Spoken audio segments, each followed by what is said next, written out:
engineer, an IT engineer, and they basically go out and find companies to buy that are like mid-range software companies that have contracts and money flowing because he kind of stays away from the startups. Okay. And he was judging the startup. He's one of the judges for the startup competition, which was they could get 100,000 or 25,000 in funding from the contest. Is my head cut off? No, it's in the red. See where it says live? Yeah, that works.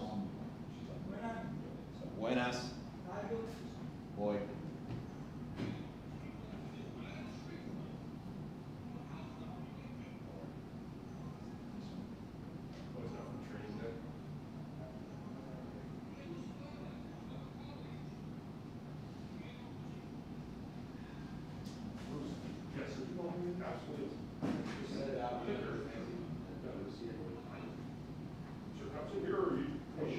There should be cups. The Pitbull came, he was the keynote speaker. What's her name? Tava from Miami was there.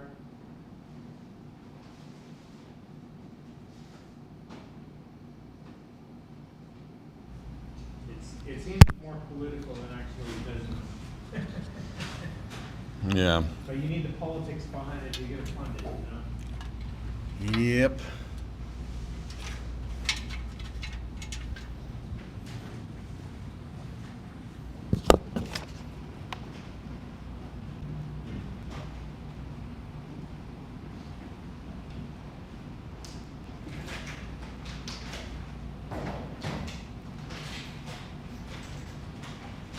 What do you think of my idea of the TikTok stat channel? I thought it was cool. Thought you got beat up a little for it, but I thought it was cool. From Ricky? Yeah. I thought it was cool. As like a little side project, just. Hey. How are you, man? Great. Good to see you. Great. Yeah. Just getting set up last second, but Okay. hang out and. Yeah, good. Finally we meet. Absolutely. Yeah. And not in the Caribbean. Yeah, not in the Right. Great. When did you get in? Test. All right. Steve, I see you in the chat. Let me know how my audio sounds, Steve. All right. It's a live mic. These mics out here are live, guys, just so you know. Let me know how the audio sounds, Steve.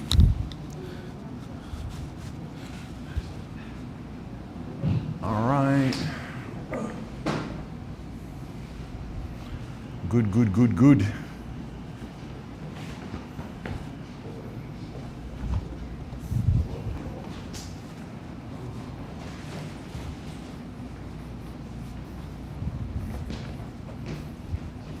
That good, huh? What? That good, huh? Yeah. How long have you been doing this? 4 years. So? Is Lisa going to be here? What? Lisa? She is buying cotton candy to make a cotton candy video for a cotton candy extract for a video. Oh, yeah, very busy. Well, today she doesn't usually come to these. Okay, that's Yeah, this is I don't have a boat anymore. Carlos, you paid it certain 3 stars, because they're worth it in the bag. I don't golf, so this is kind of my hobby. Let me see. I think you. Yeah. What do you do? I did not go to hospital. How was it? So last year was supposed to be great, and this year I thought it was going to be great. Looking back, Lucked out. I'm gonna have to do the whole index finger thing. All right, I'm getting some audio good. last year I find that GG, what's going on? Cesar. people looking to sell stuff to people who sell. Steve, great. It's fewer sellers. All right. So what do I need to do?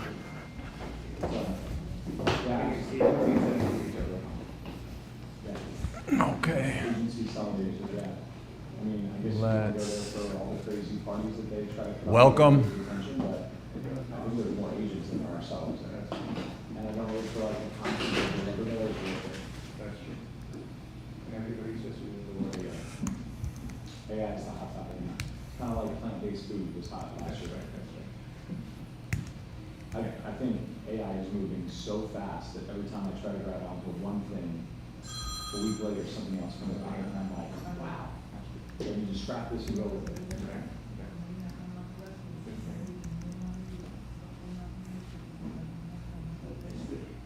It's not like, I get for a lot of like AI newsletters, and sometimes the newsletters will all pump out the same for release of ChatGPT 4.0, you know, then I'll listen to like one of Carlos's courses that we're in. This guy has a new thing called Replicate.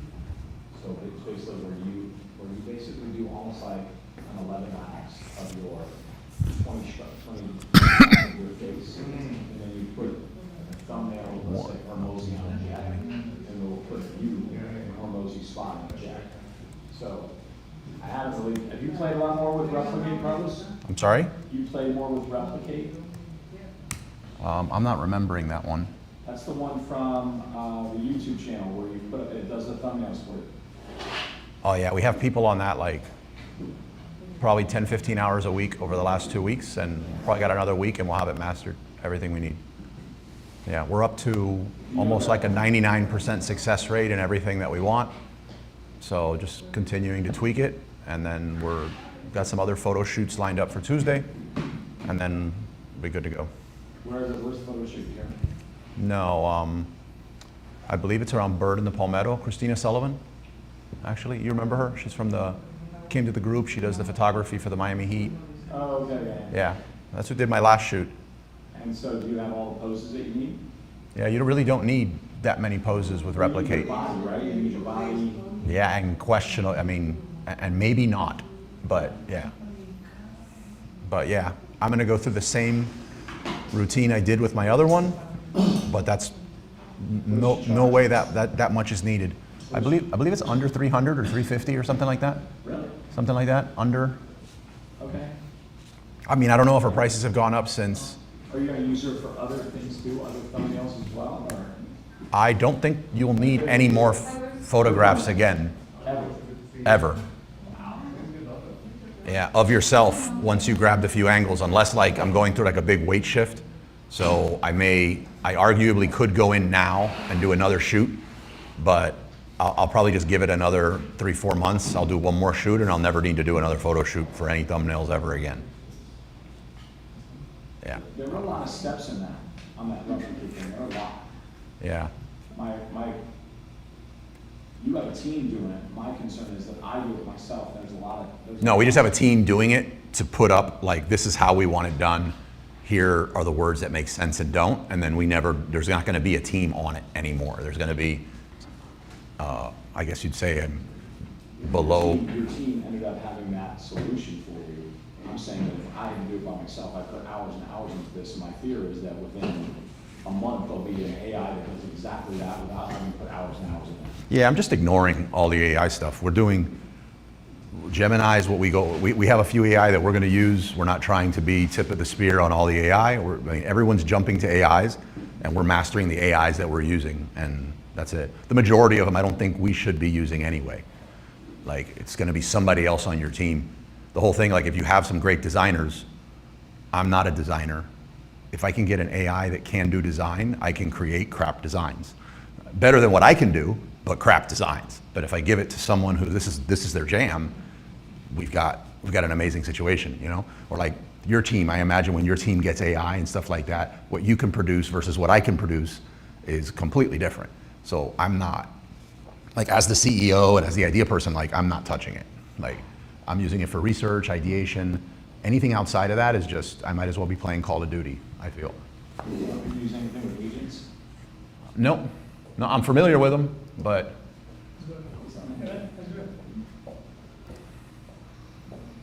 Yeah, I'm familiar, but not, Hey, what's up, bro? Good. I'm familiar, but again, it starts falling into the category for me that I would just say, I could also just open Call of Duty and get better at my KD ratio. Like it doesn't.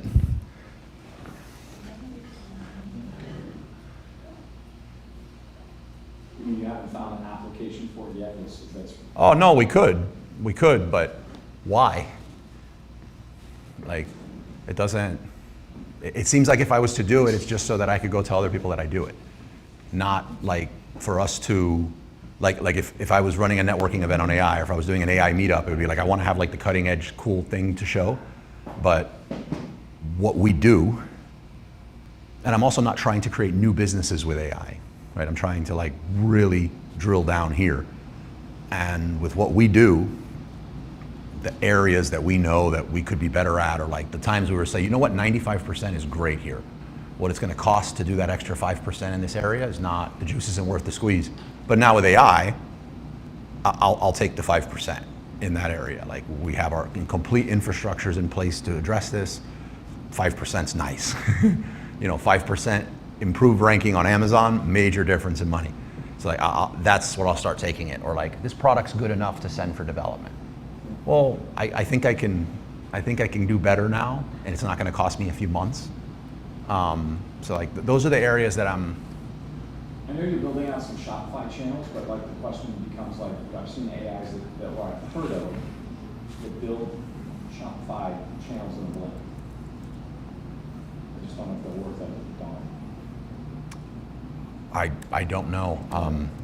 I so far, everything that I have seen with AI is if you put it in the hands of somebody who was really good at it, you get even better.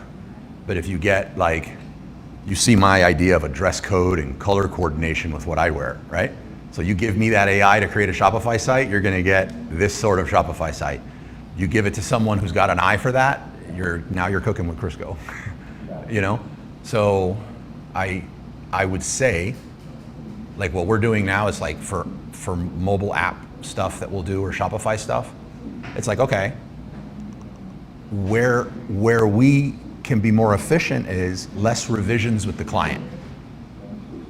How about send them, here are the 10 most amazing mock-ups that we think would be best for you, and you pick one. We feedback, we save a ton in labor, everyone's happier, and then we can build that. But the AI, building a Shopify site, and the AI and you are clueless of conversion rate optimization, or like the whole psychology of the click and all that, then you have a beautiful looking Shopify site that sucks at conversion. So I haven't seen any of them do anything worth like, anything that takes you from 0 to, man, wow, I'd pay for this.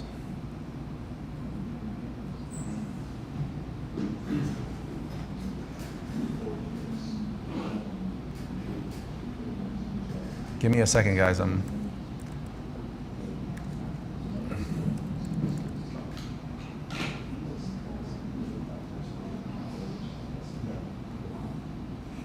Just want to make sure we're showing the slides and we're going to get going.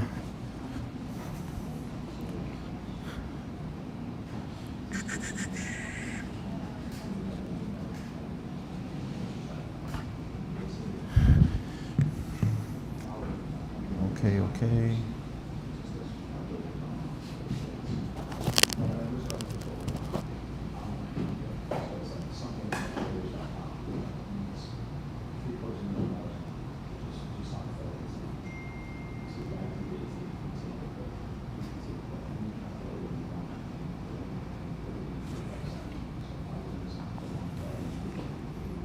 All right. Ting gets to be the volunteer. You mind having YouTube open for a second just to see if there's any questions on the stream? Or no? No, I need to borrow someone. No worries. I will attempt to do it on my end. Yeah, if somebody could just open the Wizards of Ecom YouTube on their phone, that way if a question comes from the stream. Yeah, any questions anybody has from the stream, just feel free to ask them, and SG actually will ask them on your behalf. And by the way, if you have any questions about Dobby Ads or SG, he's the one doing it, so bomb him with questions. Okay, sitting, here we go.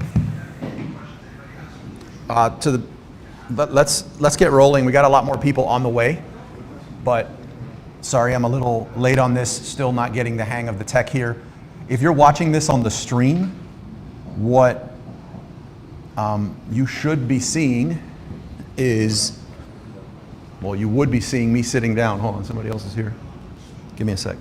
Hello? Yes.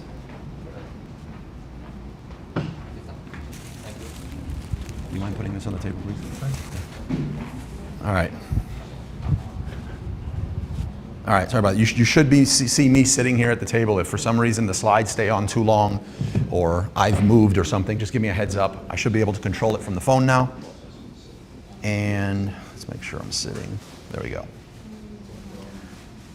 All right. Today's topic is going to be about private label versus branding. This is a subject I'm like super passionate about, so you may see me get a little riled up on it. It's one that I've gotten beat up for a lot over the years, especially when there was a really cool counter argument to like, why not just take the shortcut? Everyone else is making money doing it. So, but it's a good one. I'm going to try to be as unbiased as possible on it. But it's going to be private label versus branding. Which one should you be doing? And I think you guys know I'm going to fall on the side of branding, but I'll show you what the pros are of just private labeling and the difference, if you feel like I'm saying that both of them are the same thing and like why I think they're different. Several times through the group today, you're going to hear me call out SG in the back. An amazing, just 5-star human being. I love his company, Dobby Ads. I recommend him all the time. You hear me say all the time, you're going to see. Oh, why is it not showing on the screen? You're going to see this company and the QR code and the rest of our amazing sponsors pop up on this screen in a second. Well, actually, it's just going by. It's going to come back. But like I mentioned, there's zero chance my wife would let me be pulling off these sorts of events for 10 years, 1,600 events, and the croquetas and the little snacks and the coffee and everything like that. It really is a team effort. I say no to more sponsors than I say yes. So if I'm connecting with someone and they're helping us make this work, and they're definitely people I think are worth talking to, so SG is one of them in the back. After the event, we're going to network. I don't know if you're going to be able to stay around, but we're going to be able to hang out, network. We might go grab some tacos. My wife might come by to meet SG. She's trying to come by to actually meet him. We were supposed to meet on the cruise last year, but that turned into a disaster scenario for me. But the event itself was amazing. Yeah. I don't know how I feel about it, but the feedback of that one that I didn't make was better than any other event that I've held. So I have thick skin. I'm going to start this off. Well, by the way, the QR code, you don't have to wait for the sponsor you're interested in to come back around. That QR code is going to take you to a page where all of them are at. But I know some of you I see holding the phone and kind of waiting for it to come back. You can do it. If you're on the stream, you see the ticker on the bottom. And we have some of our sponsors with banners above you in the back. A lot of them have some exclusive deals that are unique to the group, but you have to use the QR code behind you to get that. I'm going to go over some news, I guess group news to start. And then we're going to get into our beginner hour, which will be all the way until about 2. And then at 2 p.m., we're going to go into the topic of the week again, which is private label versus branding. So that's the layout. Vilma, I know Vilma's first time. If you're interested, the bathrooms are there, cafe, comida, food, drink, anything you like. Anybody else, you help yourself, make yourself at home. If it gets too cold, let me know, and I'll raise the air. I try to drop it pretty low, never knowing how many bodies are going to come in, and it gets harder to cool it down afterwards. We have 2 podcasts that, as a content creator and in Amazon, a content-first private label seller, it is the hardest medium to grow. Is a podcast. There is no browse feature and find or anything like that with podcasting. Some cool changes happening where you can grow them on YouTube and a lot of other stuff. For the most part, it's a very difficult one to grow. We have 2 podcasts. of the same name, Wizards of Ecom, and then we have Wizards of Ecom in Spanish. They're not AI translations of each other. They're completely different guests, completely different topics, and both, obviously I'm biased, but they're both great. We have a third podcast that's going to be launched within the next 4 to 6 weeks, which is going to be content creation. So stay tuned for that announcement. We're pretty excited about it. Moises, myself, and a lot of the other team. Amazon influencer program, getting a lot of questions from you on that. Yeah, sales do seem to be really surging back in the right direction. I'm a bit surprised by it, but it just goes to show you to stick with it. Had you been creating at least a few videos every day this entire time, you'd be reaping some really nice sales. We didn't. We've been focusing on a lot of other things, but we definitely see the sales going in the right direction. The questions about TikTok, I'm getting them out of the way here because today's event's not going to be about that. But it's I figured if I get it out of the way here, it won't take over the actual event itself. But news from our side, we'll have our first event scheduled where Erica and myself will be up here, and some of the other people from the team that are doing some of the TikTok creator stuff. But we've pretty much, air quotes here, mastered, and I'll explain what I mean by mastered, brand deals. So we pretty much feel that we can get brand deals on the Discord channels and off the Discord channels with like impunity. It seems to be really easy. It's just a matter of how much money you want to negotiate for. One of the first events we're going to do is going to be about that and just how we're doing it, so you can do it real low-hanging fruit. Regardless of your video skills, there's really no reason why you can't be doing 5 to 1,500 easy, like within the first 30, 45 days on this platform. So I think that's a pretty cool thing. Even if you're getting that revenue and you're dumping it into your PPC spend or into improved creative or whatever the case may be, it's good to have. We decided to put a pin in attempting to go get brand deals just because we feel like we have that, and this is more of a learning experience here, and to be able to teach people in the group and grow a pretty good network of creators for the agency, for you guys to make money, for everyone. And we decided to switch to go towards growing a few accounts to 5,000 followers, which I know for a lot of you is that big hurdle you get caught up in. I think it's a massive mistake for you to go out and buy followers. So there's plenty of opportunities to do that if you feel like it's not as much of a risk. So that if you're okay with that, then this next part won't be too impactful. But after finally, I think we're like 3 days into thinking up some strategies on how to just quickly grow these accounts to 5,000 followers. One of them is es__ something, which I'll share the TikTok one that we're, I guess, publicly facing on and showing you guys. Posted like 3 videos, and we already feel that we can get several hundred followers a day just by doing some very obnoxious videos. So what I believe is by the time, like in another 2 weeks, we'll be able to say, you can get the 5,000 followers. We can show you how to get the 5,000 followers on TikTok in like 4 to 6 weeks. Legit, not having to go buy anything if you don't want. What that's going to do is it's going to open up for you to be able to get commissions on TikTok. And from what I'm seeing, the opportunity to do that is when you can make it happen is some pretty big dollar amounts. So that's a little exciting. It'd be nice to put a video out there that took you every bit of 10 minutes and make 40K from it, right? Anyway, be on the lookout for that, those announcements for the meetups, for the TikTok stuff with Erica, myself, Moises, Erica, myself.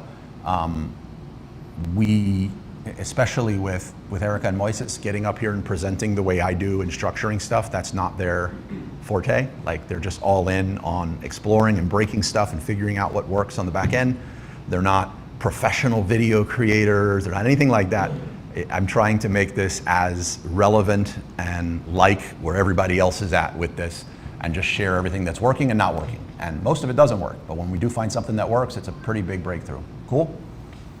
All right. Any questions on that so far? Yep. No, I walked in a couple minutes late. Oh. I know. Shame. I know. Is that gonna be something that's like on, like a Saturday or like? Yes, another- yeah. It'll be a Saturday.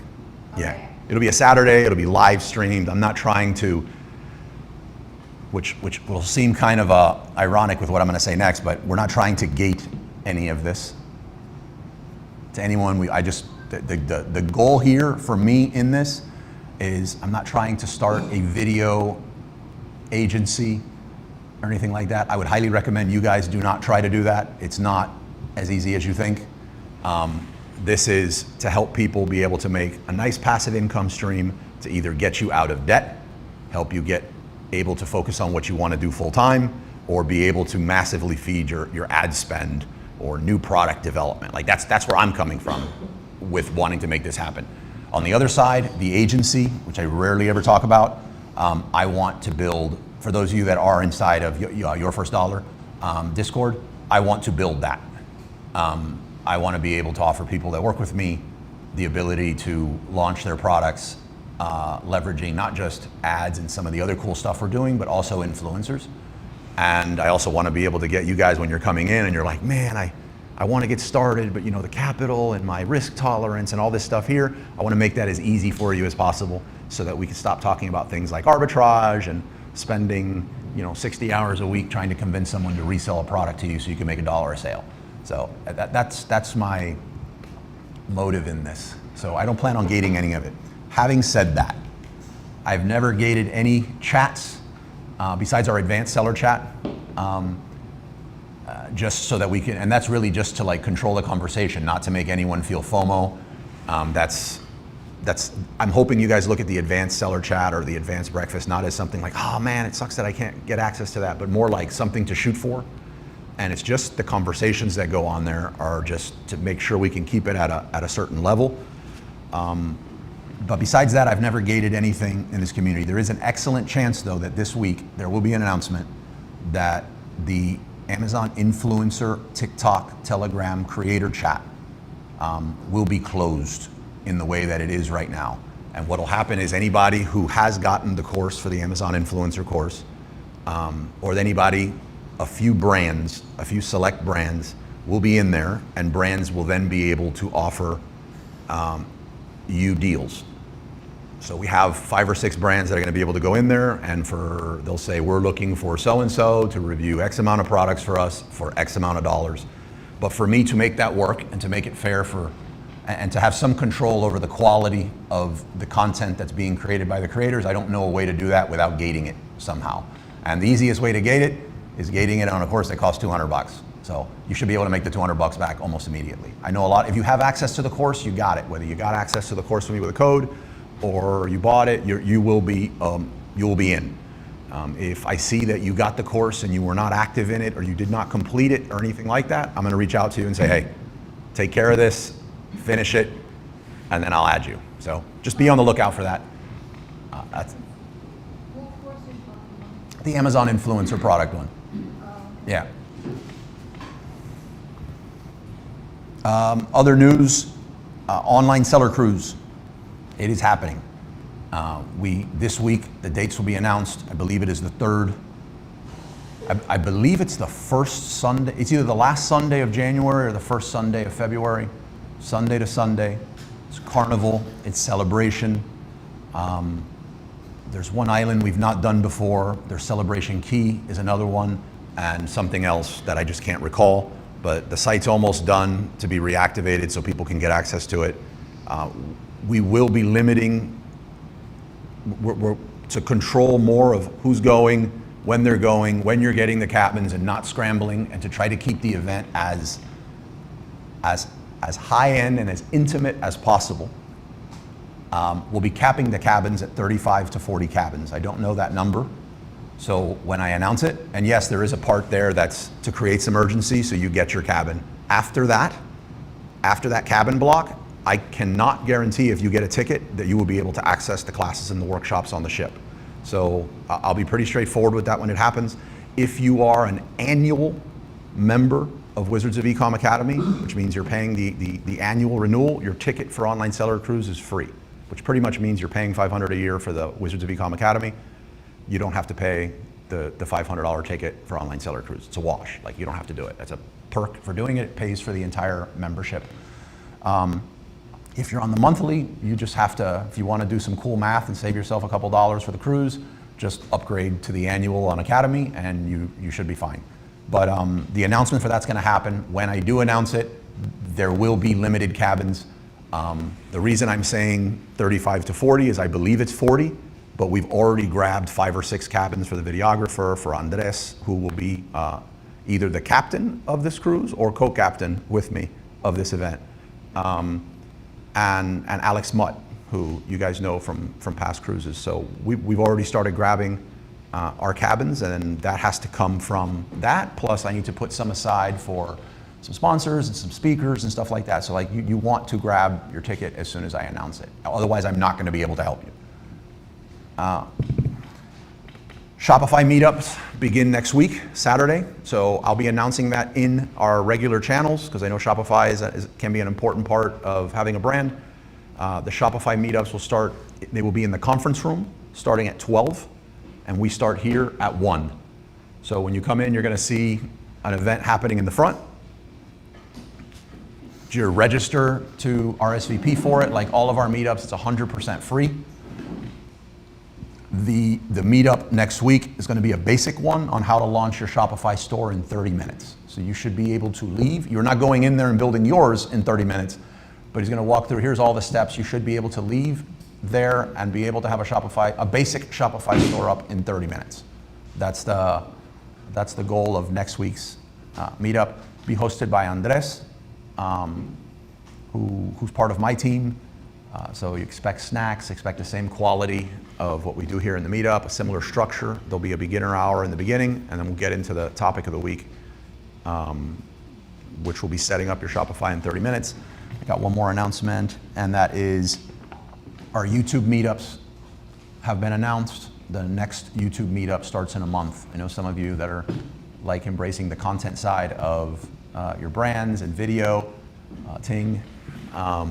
So be on the lookout for that. That will happen on alternating Saturdays from the Shopify, and we'll also be in the conference room from 12 to 2:30, and this one will be at 1. You're gonna have to choose on some of those days. So if you see the event here that you wanna take and me hosting or a guest versus that, unfortunately you have to choose. I tried to stagger them, but it becomes a pretty hard trade when I have to add days or extra hours because that's time I can't be with my wife and kids or networking with you guys and hanging out, which I really love to do. It's a highlight of my week. So that's the best I can do. There's a 1 hour thing, so maybe you want to catch the beginner hour of one, or you don't want to get to the beginner hour of the Amazon one and you want to get another one, and you can bounce back and forth. But I recommend you give it a shot. Any questions on any of those announcements before we get into the beginner hour? And by the way, I don't think I said it. Please subscribe to the podcast. And unlike Amazon, I can't ask you for a 5-star review. I am asking for a 5-star review on the podcast. It is very difficult to get reviews on the podcast. And feedback is great. I honestly, your voice sucks. I hate your topics. Anything, so I know you listened, is good for me. A compliment or two helps as well. Any questions so far? For the cruise, how many days are there? Sunday to Sunday. So it's 7 days. The same one, yeah. Yeah. Same exact schedule as the last one. Okay. Yep. Alchemy bar, excursions, workshops. Okay. Yeah. Cool. Anything else? All the dancing, from what I heard. Ting in the Havana bar? No, Ting. All right. We had fun. Candace goes, she might take over the DJ booth, who knows? Yeah. We don't start shouting Candace from the Lido deck. All right, some beginner hour stuff. I have a new thing that I want to add to the beginner hour for the next few weeks. I'll get to it towards the end, but it's going to be a beginner, hear me out guys, a beginner PPC tip, and we're going to see how that goes. I'm going to do, each week I'm going to give a basic PPC tip that you could deploy in your business now, or help you manage or monitor an agency that and I'm going to try to pick the ones that I think are not so obvious, like check your reports. No, I'm going to try to give you something that's not so obvious, that I feel like running a lot of PPC, I feel like people miss. I know some of you don't want to work with an agency, you're total masochists, and you need to, whether oversee your agency or oversee yourself or something, like I'm hoping these tips help. Any feedback on them helps. PPC becomes a very dense topic. It's like a very unsexy Saturday afternoon topic that people don't want to deal with. So I don't want to go too deep into it. So I'm going to try to keep them short and sweet. And if anyone has any further questions on it, you reach out to me and I'll try to unpack it more. Fair? But feedback helps. Remember, not everything we try to do works. So feedback will really help. I did love the feedback on exploring live more products. I am trying to do that more frequently. So I have heard. Okay. First one I have to bring up is ChatGPT. So I've been using so a few things with ChatGPT, and use whatever AI you want. But I have been using Operator a lot. I feel like Operator, it's on the Pro plan, it's $200, should pay for itself almost immediately if you place any value on your time. But if you have an assistant or you yourself run your business, everybody here, I think Operator is something that you should be using. And Operator is just going to save you a boatload of freaking time researching stuff. I have not been able to not, am I saying that right? Okay, say it another way, that sounds confusing. I have a 100% success rate now finding any product or packaging that I want with Operator in almost any country with some great accuracy. Now, that's never been a weakness of mine. I usually find it, but sometimes it takes weeks and back and forth and calls and emails, and it just takes a lot of time. And I know some people just claim they can't find it. I have a 100% success rate with Operator. So Operator, is that just like a more advanced level of ChatGPT, or is it kind of like Grok 3? I'm not familiar with Grok, so I can't compare it, but Okay. the plan that I think most people have is either free or the paid 20 bucks a month. Basic one, Right, yeah. basic. So they have a pro plan that's 200, and it gives you access to a lot more access to things like Sora or Operator. And Operator allows you to set this thing off in I used to think it was an unlimited amount, but apparently it's capped at 5. Okay. But you can ask it to go find you some pricing on hotels in X amount of area within X amount of walking distance of X. Then jump in and say, find me the top 3 competitors on blank. You can say, find me a supplier, find me a co-packer that is, you know, a less than a 30-minute drive from my supplier here. You can have it look anything you ask it to do, and then you just leave and let it do it. You can have it ping you when it's done. You can now have it send you a message in a different, like you don't want to go back to ChatGPT and see it, you want it to send you this information somewhere else. It can do all that. And it saves a ton of time. A weakness of mine in business, I call it attention residue. So like task switching. And when you task switch, it takes you a while to get back into the flow on the next thing you're doing. Kind of like the best way to kill your product development creativity is look at some PPC reports or look at seller support cases. Like a great way to send your blood pressure through the roof, which is like the worst mindset to create content and do social and all this other stuff. So it takes you a while to get into that other state. I call that attention residue. So Operator allows you to do all these tasks without having to deal with the downside of it. So I've talked about that before. That's not really the main reason why I bring this up now.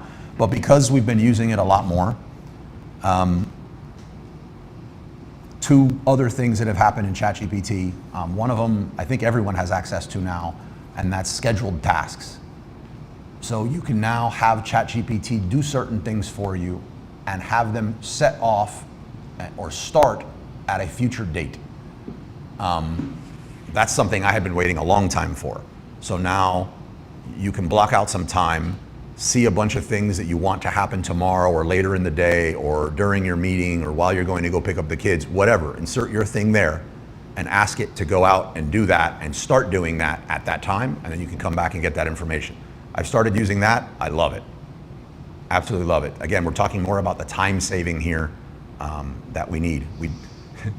I feel like now with ChatGPT, was an event we went to and somebody said, Beyonce does not have the same 24 hours in the day as we do.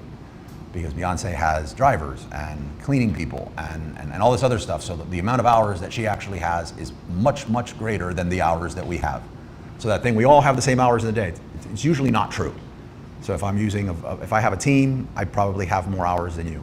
ChatGPT is giving you a lot of access to do that in your Amazon businesses, and now scheduled tasks, something I'm recommending you go check out.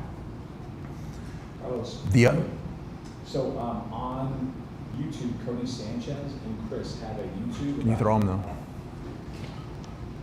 Cody Sanchez and Chris Corner have a YouTube about how they use Operator, and they're going into Facebook Marketplace and asking for free for this operator to go find free items. Once they find the free items, they actually schedule a delivery, but they deliver the items and then they list them for resale. So it does that task for you automatically. That's what Operator's potential is for you in terms of actually like a different assistant. Pretty wild. So Yeah. look at that. Yeah, you can have it go to these. So you can have it go to your suppliers and these co-packers, and not just find them and say, "Hey, we found them," but fill out your information and start the conversation with them. Like, It's pretty yeah, bad, yeah. just start chatting with them. Like software support. Hey, I'm struggling with this HubSpot or Helium 10 or whatever. You'd have Operator handle the support ticket for you. Like, It's almost becoming like a VA. yeah, that's exactly what it is. Not to like muddy the waters, I asked Grok 3 how it compared, and Grok 3 is more for like technical and scientific reasoning. Okay. So yeah, that was. That's wrong to even ask, so now- no, definitely not wrong. But you know, somebody recently said something to me that made me wonder, and apparently like Grok 3, you tell me if you think this is right, but apparently Grok 3's power is in how accurate it is with real-time events, like something happening right now. The other AIs seem to get hallucinate a lot around that subject, but Grok's immediate. It says, yeah, if you need top tier technical reasoning, real-time data. Yeah. Especially from X, or work heavily in the STEM fields. So it was like that. Yeah. Because I was told that like if you wanted to treat it like a six-figure consultant, you know, if you have like a supply chain issue, you want kind of like to treat it in that way. But I had actually asked it to describe yourself compared to Operator. And Yeah. Operator sounds really cool, but you actually. Yeah, it's amazing. It's $200 a month. Like, go find a VA that does that for $200. I paid a lot more for people that didn't help me. Right. Yeah. It's great. The hard part about it, I would tell you, has been remembering that it's there and catching yourself from doing certain things, and then you find out like 4 days have went by, and you're like, I'm not using Operator, and should I be paying $200 a month if I'm not using it? And it's kind of like making it a habit and using it for what it should be used for. But once you string together some wins, it's really hard to stop using it. Yeah. Or addictive, depending on.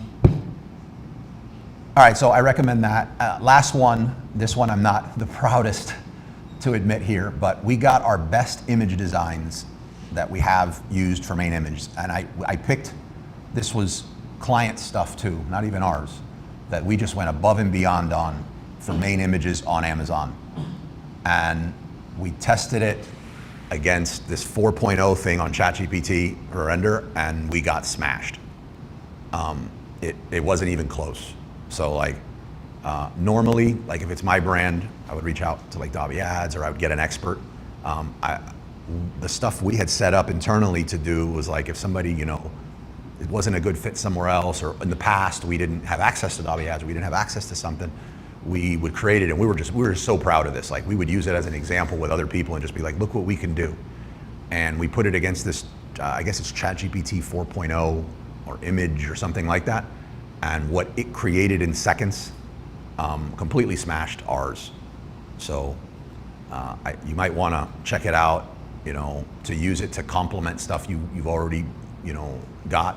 I'm actually curious actually what you think about it. Like somebody does a job with you and gets like a A+ and, you know, their main images and stuff.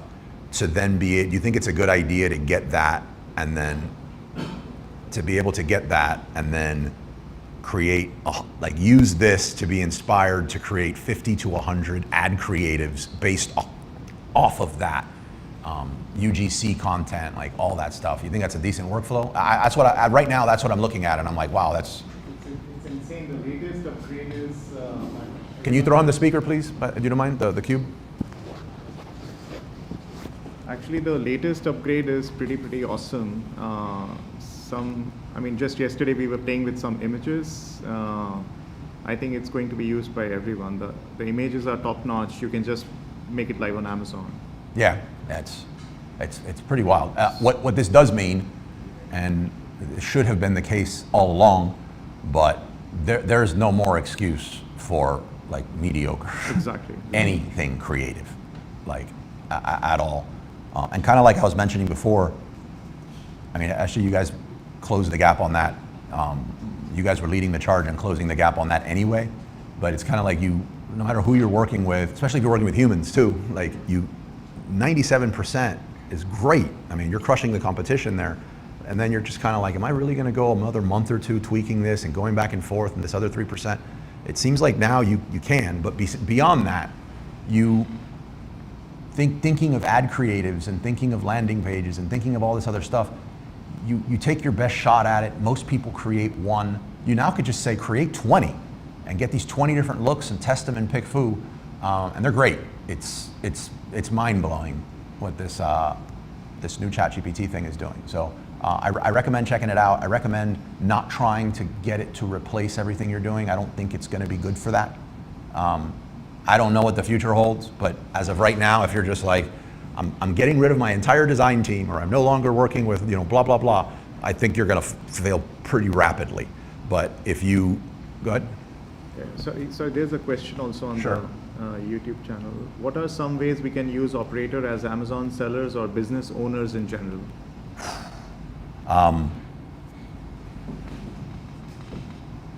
Everything that you do in Amazon, everything. Yeah. I honestly don't know if it's my ego that's going to say this next part, because I've not been able to test it thoroughly. I feel like 15 years in and looking at all these different looks, and there's certain things that most people don't check that I do, and that I wouldn't use it for strategy or like very like critical thinking around strategy, but it might. And most people, that's not their strong suit. That's me. Like, I fall out of bed and I have strategy and ideas. But I know most people, that's like that's a scary area for them. So for them, it's probably better. I just, anything you do, like I would throw the question back and say, when you go to your Amazon account, what do you do? And just Operator can do that. It can pull your reports, it can create FBA shipments, it can do all, it can forecast, it can pull all your reports and put them together in something. It could get you to go use it could use ChatGPT to go back and do something else for it. It can do things that you're like, yeah, it'd be great to know that information if I ever had 2 weeks free time. The initial one that everyone's kind of having is, yeah, but can you trust it to go into your Amazon account and do all these things? And you're sort of in the same area as like when somebody's first working with a VA and you're like, yeah, but I just can't, I got to do everything myself, because if a VA gets logged into my stuff, like that they're going to rob me of everything, and that never really happens. So yeah, anything that you do in your Amazon account, it can do. One good prompt could be that, ask me questions which, as an Amazon seller, things I should be doing. Yeah. So ask me questions. So it will ask. I agree, yeah. So it will ask you questions, and it will check, are you doing this, are you doing that? And that could be a good checklist. Absolutely. You want to see something wild? Have it engage in conversation with Rufus. I highly recommend it. Like, get some cheese, get some wine, whatever you're into, and have it start engaging with Rufus. It's wild. Yeah. Yeah. Because one of the things like we're really messing with is we're noticing that it's not that often, but when it happens, it's bad. And you're just like, wow, like my sales just plateaued, or they dropped and nothing, like what happened? And we will, before we would have ChatGPT just create thousands of questions that we can in turn go in and ask Rufus and see, how is Rufus reading us on this? And it was coming back with some stuff sometimes in the cases where a product was doing bad and it was wrong. I'm gonna give an extreme example, like a ceramic cup, and it would say something like, how safe is this? And it said that it contained an unsafe quantity of lead. We're like, what? This is what Rufus is thinking? And sure enough, a competitor had gone in and seeded a frequently asked question or a review, God knows how long ago, and seeded it with this, that was there, and no one caught it. And Rufus has been interpreting, now Rufus is like reading that as like gospel. So we would not have found that and been able to rectify it had that not happened. Or something obvious, like you have a geology set, but it's a geology set for kids. But you decided you wanted to differentiate, and you're like, you know what? Like, adults want to be kids sometimes too, so you create this geology set for adults. And it's not reading the kids or adult right. So you're just like, you're getting, you know, your relevancy sucks, and you're hemorrhaging PPC spend, you're converting horribly, and it's just a simple fix. It's going on the back end and putting things where they belong. But now, you don't even need to do that on the ChatGPT side, you just send operator.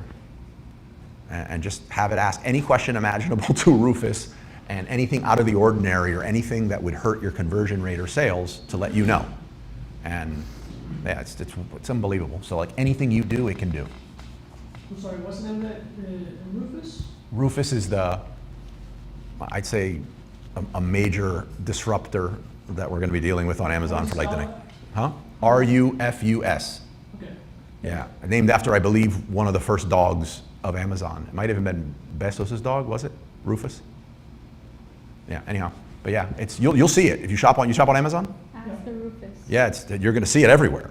Like, it's saying, ask Rufus. How's an AI within? It's your AI shopping assistant. Within the site? Within Amazon. Yeah, within Amazon. Okay. And personalized for you. So the more you shop and the more you explore, the more this thing knows. Like, we buy something, and they're like, well, the child, like, getting a piece of furniture, and years ago, we bought these child-proofing, like, soft corners that you can put on the furniture, so if the kid falls, doesn't die. And it mentioned that just as kind of like, just so you know, your child-proofing stuff is not compatible with this one. So like, that's great. How many times have I bought the wrong printer ink because I just got frustrated with, you know, it can just tell you all the compatibility. Now, if you don't have the right information in your listing, or it's been seeded with bad information, then you're going to lose sales.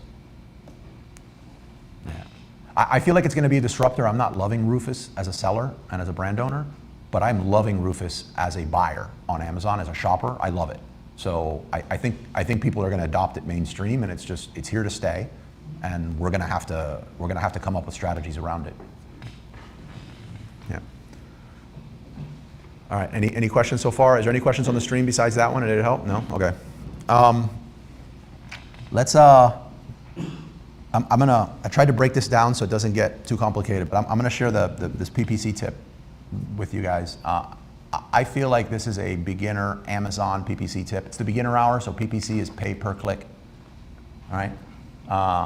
So it's an Amazon ads tip. You might hear me just call it a PPC tip, but it's going to be around conversion rate, right? So let's put this in the conversion rate bucket, and that's the amount of conversions or sales that you're getting on your listing versus the amount of people that are going to it.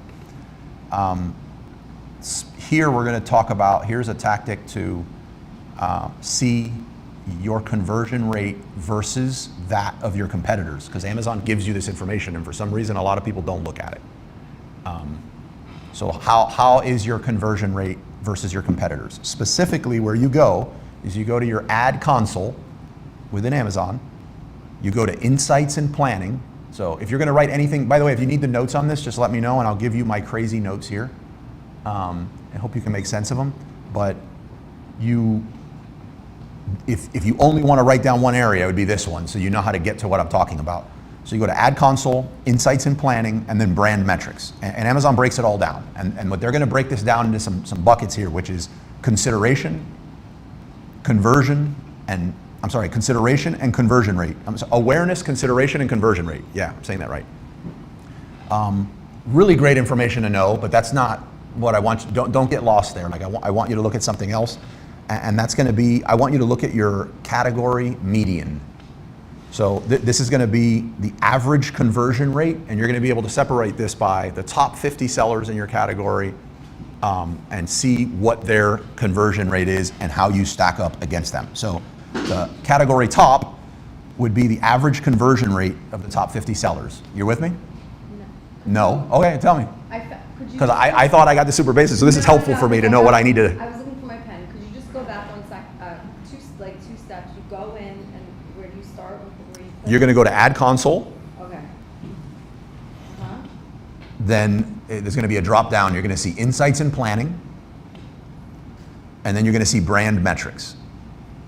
And then you're going to see 3 or 4 big areas. But the 3 main areas you're going to be looking at is going to be your awareness, consideration, and conversion rate. And this is for your product, your branded product.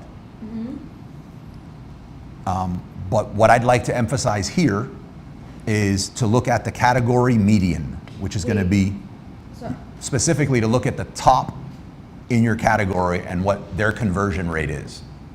It was awareness, consideration, and conversion rate. And conversion rate, Okay. yeah. So when you're looking at the top 50 in your category for conversion rate, you're then going to compare it to yours.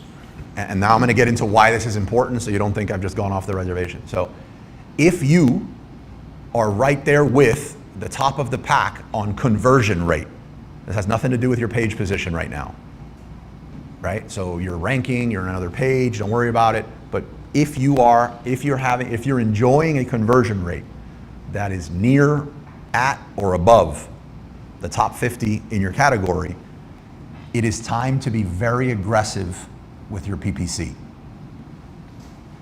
Okay?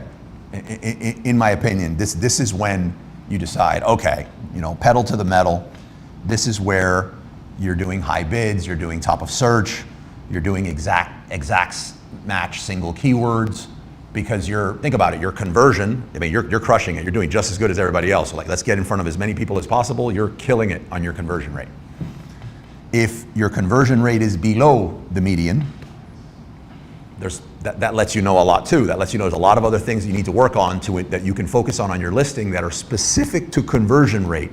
But as it pertains to your PPC, unless you're just trying to donate money to the Amazon gods, and in this case, they're about to be more profitable in the Amazon ad section than AWS. So that's a lot of donations that rookie Amazon sellers make in the ad area. If you are not close to that top median conversion rate, go for longer tail keywords. Here you should be looking at things like broader match or optimize just for cheaper clicks, right? While you work on improving your conversion rate. Now, for every single thing within ads, I think I can tell you like 10 exceptions to that rule, right? It's not, my goal in sharing this with you is for you not to just say, okay, I know nothing about PPC, but now that I know that, I now know everything I need to know to run my ads. That is so not true.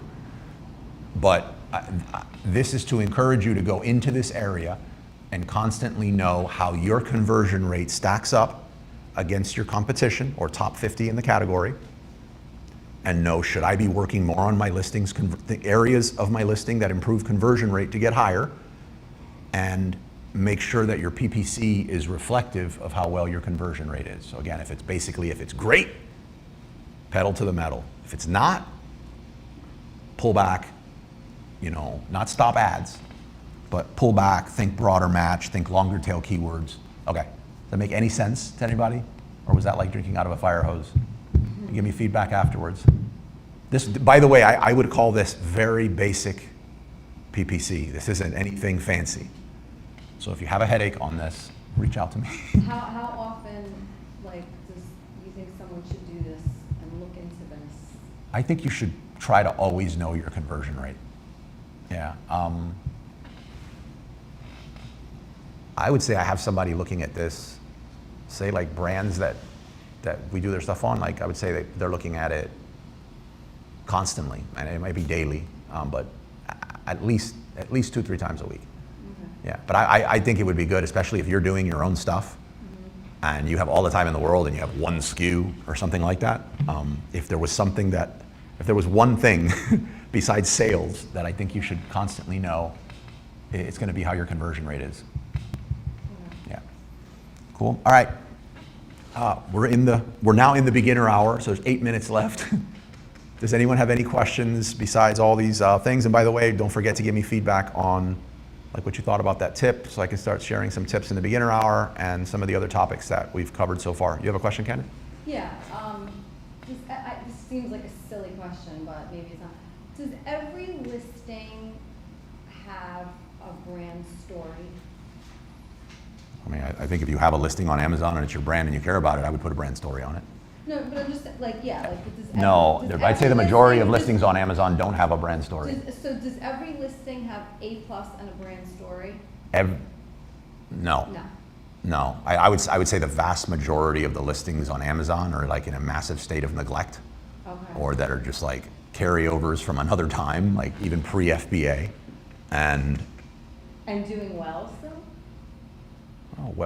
I mean, look, this is a really good question because it's going to play a part into what we're talking about. But when Amazon first, 15 years ago, or now closer to 16 years ago, you didn't need a main image. Like, I mean, there was a spot for you to put it, but if it went away, your listing still sold. The strategy or the books at the time, I meant to bring out some of the folders I have there of the early strategy books 16 years ago on how to succeed on Amazon. And this is from some of the people now that they lead some of the largest communities in the Amazon space now. And they obviously they still don't recommend to do this. But back then, it was to go to dollar stores and grab the UPC codes off the products so that you could list products on Amazon with just random UPC codes, because nothing was in the catalog. So you would just go grab these random UPC codes and you'd write them down, and then you'd run to your house and you'd just list products. What products would you list? You'd list the things that you saw were selling. So you would get, I don't know, a Coleman lantern or Levi's jeans, and you'd go list them on Amazon using this crazy UPC code. Levi's had no idea, but these bigger brands, they had no idea that people were, that their stuff was selling great on Amazon. They just thought the stores that were placing larger orders had more foot traffic in the store for a while. That went on for quite some time. So those listings that were created that way, nobody's gone back and added A+ to those. Like, nobody's optimized them in any way. And that's a massive chunk of the catalog. Then you have the resellers and the arbitrageurs and all that there that have listed products a lot of different ways, and that exploded the catalog. Nobody's going in and optimizing those. Then you have some brands that they're just like, we do well enough, people are searching for it. Like, why should we spend a few $1,000s on it? We wish Amazon didn't exist, but it's a sales channel, it's there, we're selling, they're not gonna optimize. So like the majority of the products on the Amazon catalog are not. Now, they all should be if you care about the listing. So if you have brand registry, which I think you need brand registry for brand story, I'm almost certain. Yeah, if it's your brand, you care about it, I think you should really create a brand story, and A+ premium, a branded store. Stores are evolving a lot too. Stores went from like landing pages, and the stores now on Amazon need to start looking more like Shopify sites, in my opinion. So like, it's ever evolving. But yes, they all should, they most don't. Okay. Yeah, does that help? Yes. Okay. SG, any questions on the stream? Yeah, just two suggestions. One is to have a session on operator. Oof, okay. That's one request. And your notes on PPC. And what? Your notes on PPC. Okay, yeah, just for the notes, message me wherever it's easier for you, whoever asked that, message me wherever it's easier for you to contact me, but anywhere on social media at Wizards of Ecom. If you want a quick response, I suggest WhatsApp, and that would be 305-965-5857. Otherwise, I'm gonna get back as soon as I can. But the next best, just because there's a lot of people looking at it, would be Instagram at Wizards of Ecom. And then just say, can I get the notes from today's session? And I'm gonna send you a Google Doc with a bunch of my chicken scratch on it, and good luck. Yeah, thank you though. Ting? I'm good. No questions, Ting. Are you feeling? I have a question. Sure. Because I'm not actually sure how to do this. So, sometimes you look at the other listings that says, like, small business, female owned, whatever. Sorry, behind you, the speaker. Yeah. Oh, I'll start again. that when you look at other listings, you'll see these badges like small business, female owned, Yeah. like the green ones. So when we recently started this newest brand, we even had an account manager, like someone I went to college with knew someone, and it didn't help at all. And they're just like, oh no, we have no idea. And then one of them came back and said, now they do it where it's only open in certain windows. I don't know if you can apply versus have to be asked. Maybe we're looking at it the wrong way. Does anyone have any insight on getting some of those badges? I find that most of those badges on Amazon seller, like the marketplace, don't help for the reasons that the badges say. Like for example, if you can get like cruelty-free and a lot of other stuff like that, there are certain categories where that will matter. Like people are looking for that. And if you try to make that claim without having it now, because Amazon makes it a thing, you get in trouble.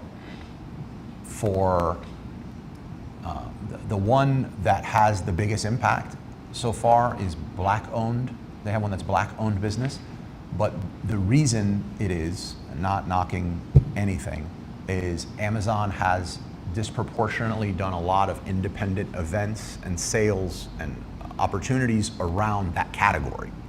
So again, it's not the existence of a badge that's doing it.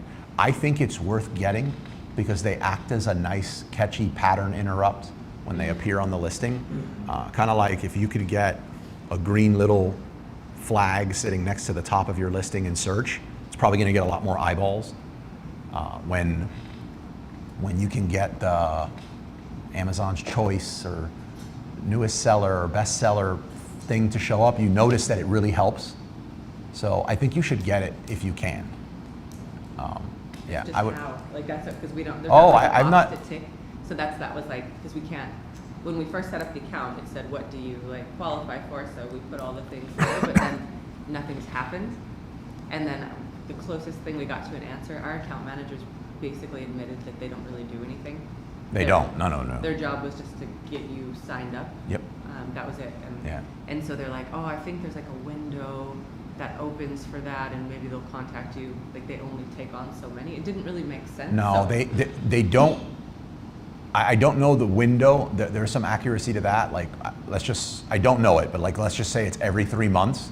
Okay. They're not going to, like, when the next time comes around that they activate this, they'll activate all of them that have been verified. Okay. Yeah, I don't know I don't know if that's in every 2 years, every 1 year. I do know that the easiest way to do it is your Amazon account manager. So Yeah, that's what they most were. of them are not worth anything. You can request new ones though. Oh, this one's free. So it was Oh. like their job technically, to be fair to them, is to get a brand that's not been on Amazon and teach them how to use FBA. Right, So right. basically, immediately we like ticked all the boxes. We're like, oh, what about marketing? What about this? Because we're trying to get Yeah. put forward. So we have them for a year. So I think to be fair to them for what their job was, they did it because we kind of acted like, oh, what's FBA? Sure. And then Yeah. now we're on FBA. I would post on Twitter or LinkedIn or both and explain I'm just going out on an assumption here that you're trying to get like a woman-owned business. Right. Or like small business, because our niche is really important that we're an American, like a Right. So team business more than anything compared to like, I find the weakest of all those, weakest if we're just measuring them against conversions and sales and all that there, is small business. The top two that get people's attention to help are black-owned business and woman-owned business. And the one they move the fastest on is anything in the beauty space, like cruelty-free or any of those. They like move mountains to do it, but there's so much love in that category. but And you need to have official, you have to pay for those certifications. Yeah, yeah, for absolutely. Purchase where we say cruelty-free and vegan, but to use any of the badges, you have to actually. Oh, yeah, go to absolutely. organizations. But yeah, because ours is mostly females are our customers, so that's why we thought that women. yeah, no, it's a powerful one when you can get it up. Yeah. But yeah, we can't. But those are the ones that if you take to social media and you say, I'm a woman-owned business or I'm a black-owned business and I'm not getting representation on my badge showing up, for some reason people act faster. And you kind of draw conclusions as to why you think that is. I don't know. I understand But, what you're saying. right, so like if you wanted it to move faster, I would put it out there and not create the posts like you're venting, but just Yeah. create the posts like, I'm just looking for help. Who here is willing to help a woman-owned business here get the proper representation? And it just seems like a lot of people come out of the woodwork and will help you. I hope you can get what I'm saying. Yeah. Yeah, no, I totally get it. Yeah. All right. Always questions. Uh-oh. It's weird for me to not have a question. I know, I'm shocked. I was like, does she have a fever or what? Is that a good idea for our nursery project? You know the item? Yes. We only have less than 50 cents left. Is it a good idea to change the title to last call or sell as is? We're not going to replenish the inventory anymore. Is that a good idea? Just say something like that. No. In the title. No, I don't think it'll help. I mean, if you're gonna, you're basically saying, like you're basically trying to communicate that this is your last chance to get this, and then there's no Yeah. right. If you're putting it in the title, the title needs to carry so much already on Amazon so that you get in front of the right search and get conversions and cater to the algorithm and cater to the person, that I think you'd be like cutting yourself off at the knees by doing that. Okay. Yeah. And Not to mention Amazon might not allow you because you can't really prove if it's true or not. You might come up with more. That's true. And back to your first dollar. So I started repost a job like a week ago. It was I post one a day for 3 different platforms, but those accounts are not getting any views. Who's yours? Yeah, I created for the retainer. They are not. I'm not getting any views, or I'm just keep posting one each day. And so, what are those guys really looking for this account? So after 30 days, Yeah, so let me make sure that I'm understanding what you're saying. So you have a TikTok account. You went into your first dollar and you're like, hey, I'll post a review of your product. I agree to the exchange of money. Okay. And they asked you to create a new TikTok account or use your current one? So they didn't ask for a TikTok account. They asked me to create one Snapchat, one Instagram, and also the YouTube, 3 different platforms. Yeah. And I did that for them. And they okay. give me a TikTok account, and I download from there and I repost to those 3 accounts. So you're reposting? Yeah. Okay. And your question now is? Why should I get views? Yeah. Because it's a brand new, you created a brand new Snapchat account? Yeah. And you posted the repost there? Yeah. And you want to know why it doesn't get any views? Yeah, and what are those guys really looking for? Like those guys who They're just trying to saturate the airwaves and get stuff everywhere, and if something picks up, they're not trying to make everything you do a winner. Like we only do and Snapchat I think came up like once, but like Snapchat, YouTube, Instagram, and all that other stuff, we'll only do it out there if they pay us extra for posting in those other spots. And a lot of those other spots don't, I mean, since they're not the main channels, like they don't get much. We've never had any kind of like, oh no, we're not going to pay you because this thing's not getting any views. I mean, they're asking you to create a brand new one, they know. Sometimes what'll happen is when you do post something like that, say on Snapchat, and I don't know how Snapchat works that much, is that they can have somebody else now get that post on Snapchat and share it within the respective platform. So they just need somebody to kind of post it and look like, hey, I created this content.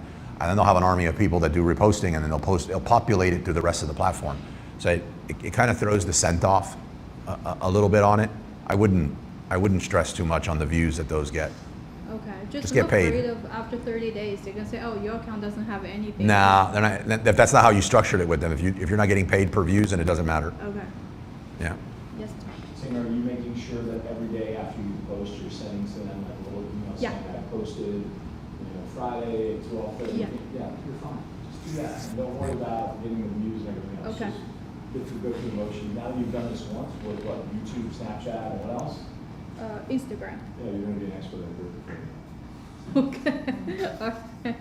Thank you. Yeah. Cool question. Yep, Candy? Just one thing, thank you. What you said, 2 things.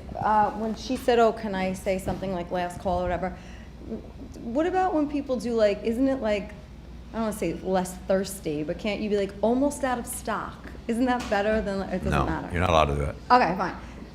My question is about your first dollar. Yep. So there's someone I'm talking to, and Tell us the name. I don't even No, I'm just remember. kidding. To be I'm just playing. honest, I'm I don't just even playing. remember. And 'cause Somebody, there's a she got a few mic things- so we can all catch this? No. There's a few things I've done, but there's one, and I'm like, oh, like I really like this product. It's actually, because I don't look for stuff that I actually don't like. I'm like, oh, this is like, I really like that. That's good. Stick to that. Yeah, like there's some stuff I'm like, I don't care what it is. Like I'm not, if you don't believe in it, that's just me. So anyway, I'm like, wow, like I really like this. I would like to try this, and it looks cool. Like, so I'm talking to this guy, and I was like really transparent with him. I'm like, hey, like I'm totally new. Tell me more.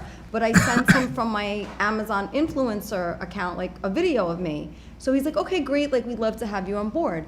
And he said to me, well, which I thought was like kind of cool. He wasn't like, okay, we start here. I think they start at like 200 or 300 or up to like 1,000 or something, 1,500.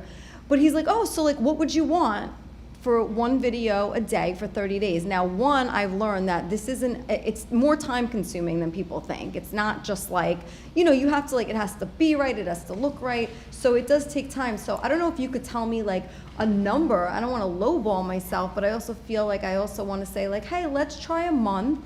If it goes well, maybe there's room for like growth. Like how would you kind of start this if it's something that you see could build? Because I do like the product, I think. I didn't get it yet, but I'm interested to like do this. So what do you think, if it were you, or a number to say, worth your time? So a lot there. So like, you asked what I would do. Yeah. So I think I understand that you want like the most money for your time as possible.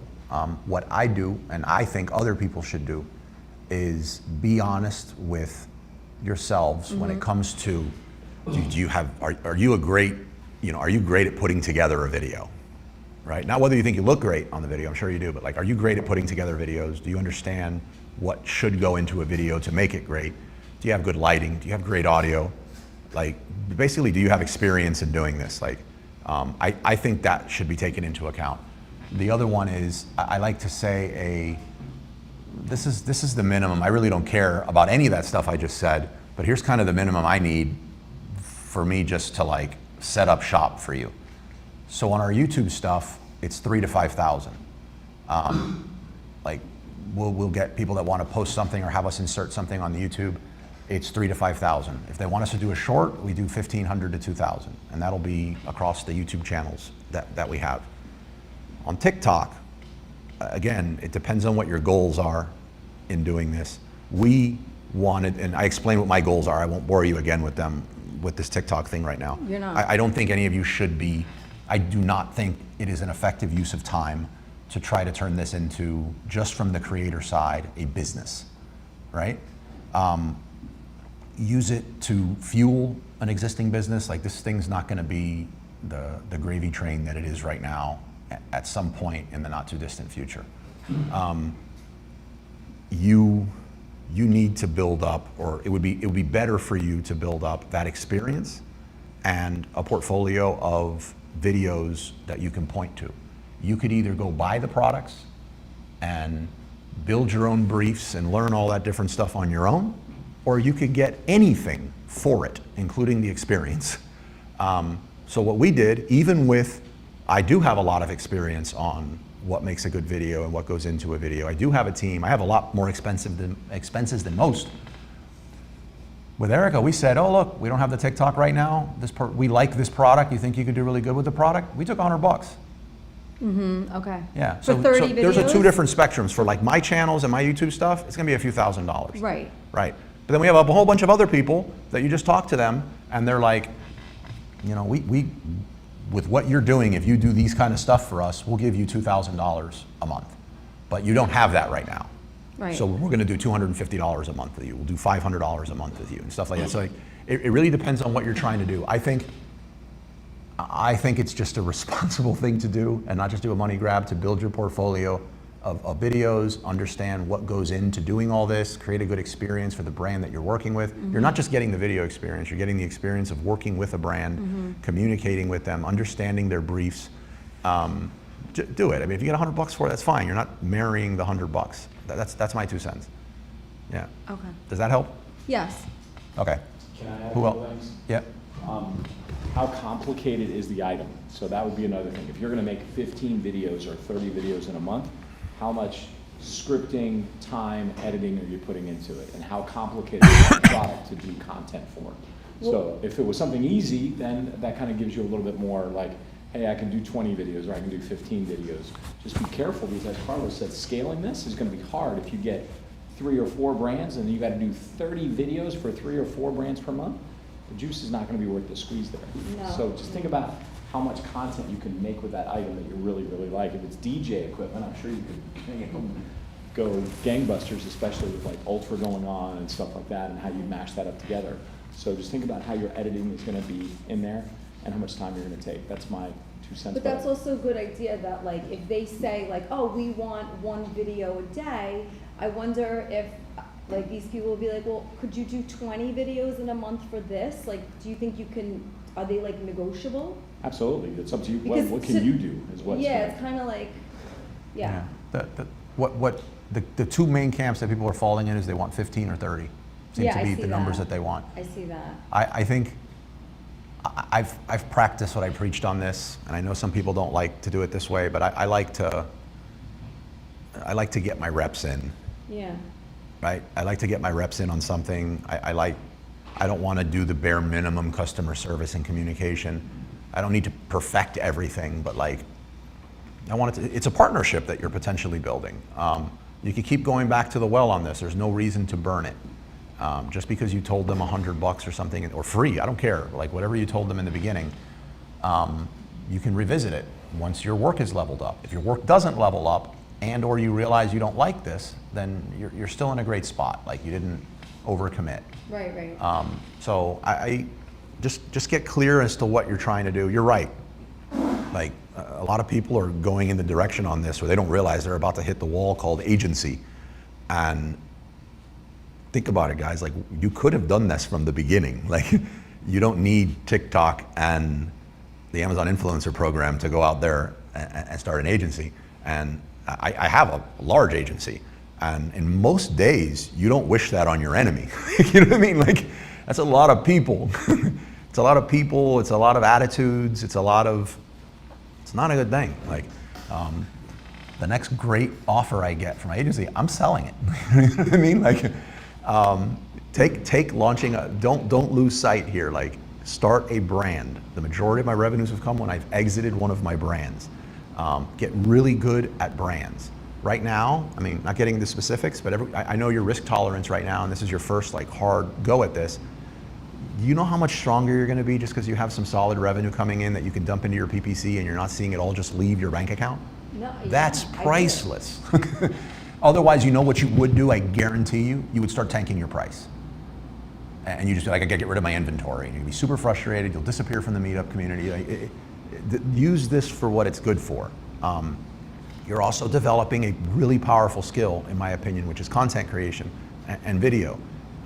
That's gonna help you in any other businesses you do in the future, including your brand. Your DJ stuff, I mean, it'll help everything. It's across the board. So just take, say $100, $250, just get your reps in, you know, get the product, record some videos, show it to me, show it to other people in the group, and get feedback on it, try to improve.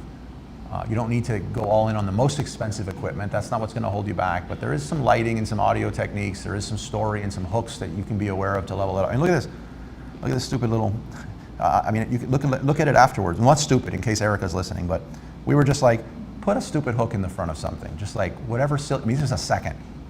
And we went, and this was like the first one that we were like, okay, let's just go start, let's put a pin on brand deals. Like we don't need, there's nothing else there we need to know. Let's start looking at growing something quickly to 5,000 so we can come back and show you whether you're a male or a female or old or young or whatever, how to actually do this. So we got this little bunny hop thing right here in the beginning. It got us like 4,000 views in a day, like, and 150 subs. So like, and it just transitions into a product on energy, you know? Oh, that's cute. Yeah, but it's just, we're doing that. This brand has now introduced us to like 10 other brands. Oh, really? Well, that was my question. Don't you find that the people on your first dollar that you're talking to are more agent-like that are going to introduce you to other brands? They've introduced us to like 10 other brands. That's like saying, hey, do do 10 videos or 15 videos for this, and if you undercharge and over-deliver, and then you say, what else do you have? They're Right. gonna give you other brands too, so look at it like an agent. I didn't even think about that. Yeah, I just thought but like, what oh, you they're said's just critical, and representing that Erica, brand. Erica hit on this. Erica's not going to review anything that she doesn't like, Yeah, that's. and that translates. Otherwise, you need to get into being an actor, so you No. act like you like it. Like, don't make it too complicated. Right? There's something to be said too, when you record for a video on TikTok, just be aware, when you record the actual video in the TikTok app, your words will come out backwards. Yeah. All right. You know that, Carlos, right? Your words Yeah. come out backwards. So you have to Yeah. use either a vlogging camera for it, or you just record it and then upload to TikTok. But I'm not sure, Carlos, does TikTok hurt you for uploading video versus you doing the video directly on TikTok? I don't know what the... If they do, it's a little amount. Yeah. So when you're doing, like if you did WE on it and recorded it, it would come in backwards, like inverted, like almost like a mirror. Yeah. Yeah. So just be aware of that. All right. We're going to get into the topic of the week. This week, sorry. Oh yeah, we got a question there. One more question, and we're going to, at some point this week, get into the topic of the week. Thank you. It's on the stream actually. So, Okay. how long do you think before this whole UGC brand deals will get super saturated, or your thoughts on making this an actual business? I think that UGC's never going to go away, like, because what we're talking about is you're talking about when, like, what that question kind of means is when will seeing other people use the product not influence you to buy? I got a GED, but like I think that's just like ingrained in our brains. Like I see somebody wearing something, I kind of like it. Somebody you look up to drinks a certain thing or does whatever, and you're kind of influenced to buy it. I can't imagine that would go away. Is AI going to start taking a big bite out of that? I imagine so. I'd bet the farm though, AI is not going to take all of it away. I think human interactions and human stories and all of that is going to be more powerful than ever. I think you'll see it starting to get saturated because we're going to see an explosion of live stream selling. So live social selling will be the next major wave of this. So if you wanted to treat this as a longer term business, I would say get very aggressive right now, even at the expense of everyone around you talking about kind of what they're making right now, a little more on, UGC stuff. But look at Ting. Ting's been grinding on live stream selling on TikTok for a while. You don't have any huge wins to show. No, right? But she's been doing it and she's learning. And if you're willing to do that, eventually some things are going to click and everyone's just going to think, oh, wow, you're an overnight success when it comes to live stream selling. But I think when you see everyone moving, these brands starting to say they don't want 15 to 30 videos a month. They want you to go live talking about this and for this long, this many times per month. That's going to be the indication that just doing UGC short form video is probably too saturated. Now, whether you should treat this as a business, I mean, you could. If you're trying to do it and private label and something else, I'm pretty sure that's going to blow up in a bad way. Just ask yourself, like, what that is an agency. Like, do you want to have a business that's an agency? Like, does that sound appealing to you? If so, hit me up. I'm happy to share anything on like agency side stuff. But I'm just telling you, like, it's a grass is greener on the other side. Like, one of the sweetest business to have is a private label business and not an agency business. So I don't know how you would speak to that. You have a pretty massive agency. Does it not have downsides and stresses and like, yeah? Absolutely. Yeah, somebody gives you the right amount of money for this quality thing you built, you're selling. Like next offer I get, I am exiting that thing. So do you does the idea of running an agency appeal to you? Do you love focusing a good chunk of your time on hiring the best talent and preventing from getting poached? Do you love the post-production and story and content creation process more than anything in the world? Like that just gets you out of bed. Then go for it full time.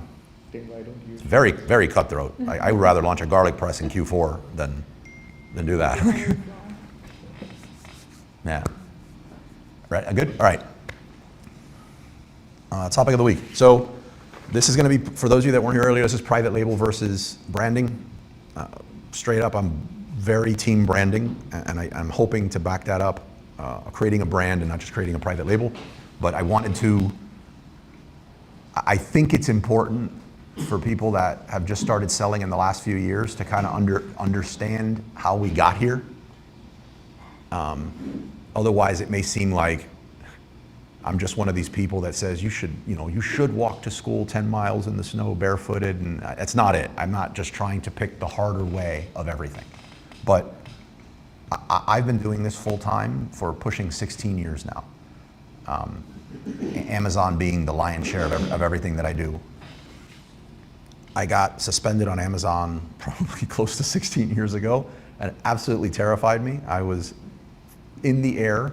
I had splurged on Wi-Fi for the plane with my ex on the way to New York, and I was introduced to the 90-day holding your money, you were forever suspended, and I had like 10 bucks in my account, couldn't afford the hotel, couldn't afford anything. Like I puked in the bathroom, my stress was through the roof, and I got through it, but I was like, never again. Like I am not gonna be an email away from like losing everything. So I started opening a bunch of other businesses unrelated to Amazon, dance, like all this crazy stuff.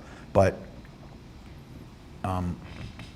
back then, the only thing you did was resell products, right?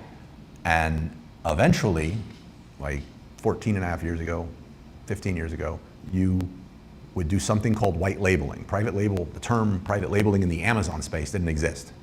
You white labeled stuff. And what that was you grabbed a French press that was sold at usually somewhere locally or Alibaba, and you got a sticker that was your logo, and you just put it on it, and you listed it on Amazon, and it sold.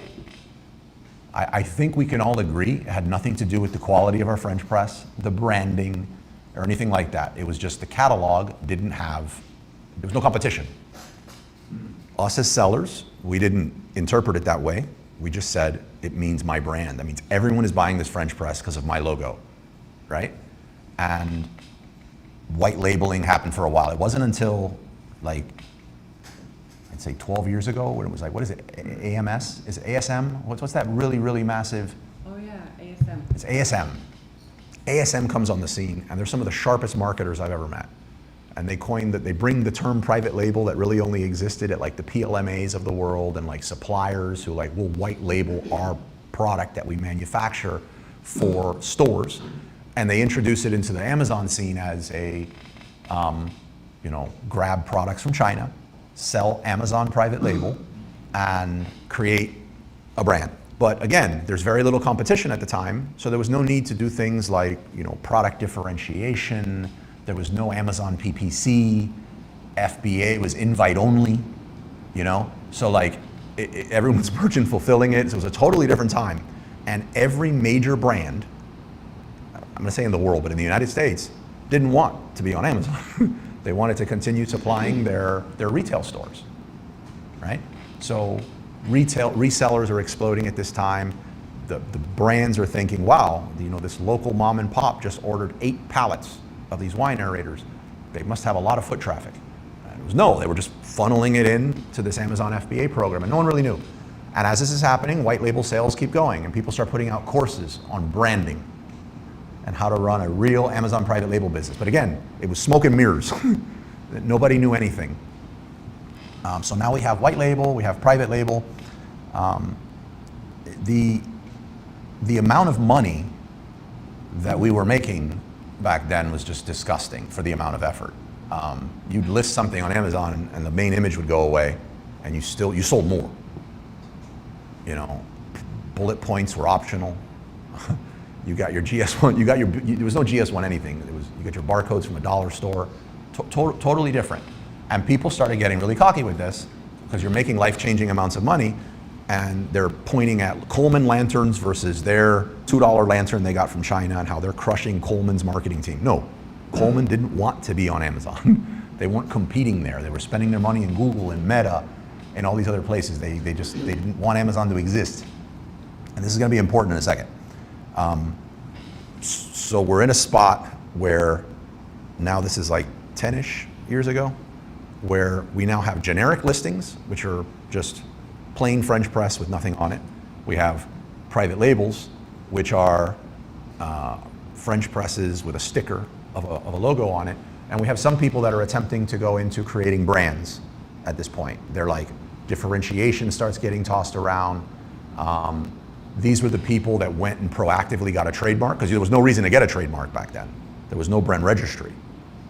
You just put whatever brand name you wanted. As a matter of fact, if you created a box, if you created a box of cereal, you could just put your brand as Kellogg's. Like, nobody checked you. So imagine what your sales did on day one if you were Kellogg's. No one did anything. But you had those 3 types of models to sell on. Gradually, and I'm going to rapidly go through this to get to the meat and potatoes of today, but gradually we went from, no need to have a brand to PPC exists, GS1 comes on the scene, brand registry's created, now all of a sudden, wow, everyone should have a trademark, But back then it was like, no, there's no need. The way you ranked was, I'm allowed to give my product away to thousands of people. They can get it with a 100% off coupon code. And they were allowed to just say, this is a 5-star product, a video and everything as to why amazing it is, but it had to end with, I received this product in exchange for an unbiased review. And it was allowed. So every time one of these people bought it with a code, your product ranked, and you were a #1 bestseller out the gate, right? Sounds too good to be true. So Amazon cracks down on that. But these are all the shortcuts that have happened, and they've kept getting strung together up until now. None of those are real businesses. Like prior to that, there was no spot you could go and start a business for such little money at $39 a month and realistically say that you had $1 million business in a year to 18 months. It was a unicorn territory. And the only thing that has really changed since then and now is that Amazon has begun prioritizing brands. They've gave brand registry teeth. They've, GS1 or die at this point. Like if you create a listing and you somehow sneak in another barcode, like you're setting yourself up for a massive problem. Like just losing maybe your account. You can't just raise your price, through the roof and gouge it anymore. Amazon will do buy box suppression. Forecasting, like the logistics now on Amazon, I feel like you need like a small degree to like figure out, AGL, AWD, FBA, the different lead times and shipping times. It's complicated. That wasn't an issue before, but those are things that businesses, real businesses, the Colemans and these bigger brands, they've been dealing with this for years. This is nothing to them. For us, this hobby that we've had for 8 years that brought in a bunch of money is, in my opinion, coming to an end. So if the brands right now that are making this just disgusting profit margins, like most of the private label sellers nowadays, they will openly get out there on a podcast. We put up, look, I try not to get into this number too much, but we just did a little over $170 million in gross sales. Can anybody guess what our profit margin was as a percentage? 25%. And take some. Anybody else? 1? Huh? 1%? 1. It's a rounding error. 30 to 40? Huh? 30 to 40? Yeah, a little over 4. Wait, Yeah. so for 170 million in profit or sales? Gross sales. Gross sales was 4%. Yeah. Yeah, a little over 4, not 5. 25%, you stop seeing that. You stop seeing that usually you stop seeing that once your single brand on Amazon gets to close to 6 million. And that's what you mean, like after, not operating expenses, but just your. Like Yeah, your the PPC, business, yeah. yes, everything, So it's that's the all profit. good. Yeah. I had heard that, like one. No, that's it. From 8 figures, 5 is actually pretty solid. That's great Yeah. on Amazon. Yeah, Yeah. that's what- Yeah, that is fantastic. So congratulations. Yeah, no, That's yeah, sure. Very happy with that. Sure. But your profit margin at 25% on 25%, like I think I've met 2 Amazon sellers that were at 10 million and 25%, but like that amount has gone down. The ones that are nowadays across the board, that are at higher percentages, that's like 12% and higher, and that are pushing 8 figures or just breaking it, they have one thing in common. Their number one way that they sell on Amazon is branded search. People are going to Amazon and searching for their brand. Massive. Like you cut out your PPC. How do you do that? I'm gonna get into some of that, not too deep because the point of this is not to like pitch content, but the point of this here is to let you know, like, you know who doesn't, it's content. It's creating content. It's video, it's email. There's a place for podcasts. There's blogs, even though AI has really, got us guessing at every turn with blogs, but it's content. It's the leveling up, it's getting with Dobby ads. It's leveling up everything on your content and your creative and your assets. You know who doesn't do that? You know who does that? Businesses, brands. You know who doesn't do that? The same one that's like, I only have a trademark because I need it for brand registry, right? So private label sellers, in my opinion, the way we know them now, I would bet a lot that they don't exist in 18 months. My goal in this is I don't want you to be a private label seller. Like I'd like you to move towards being a brand or to be a brand. Sorry, be a brand. Think like a brand, starting with product selection. And I hope I make a good case on that today with some of the stuff that I'm gonna go over. But yeah, think about that. It's crazy what some of you guys thought the percentage was for some of these higher levels. But most bigger sellers don't even hide that.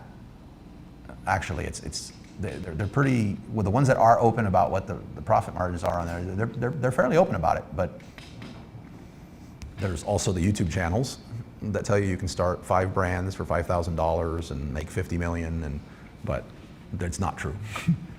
Okay, so we've gradually been moving in that direction. Generics is just extinct. Like who here knows anyone that's making good money on a listing whose brand is generic anymore on Amazon? Like that's done.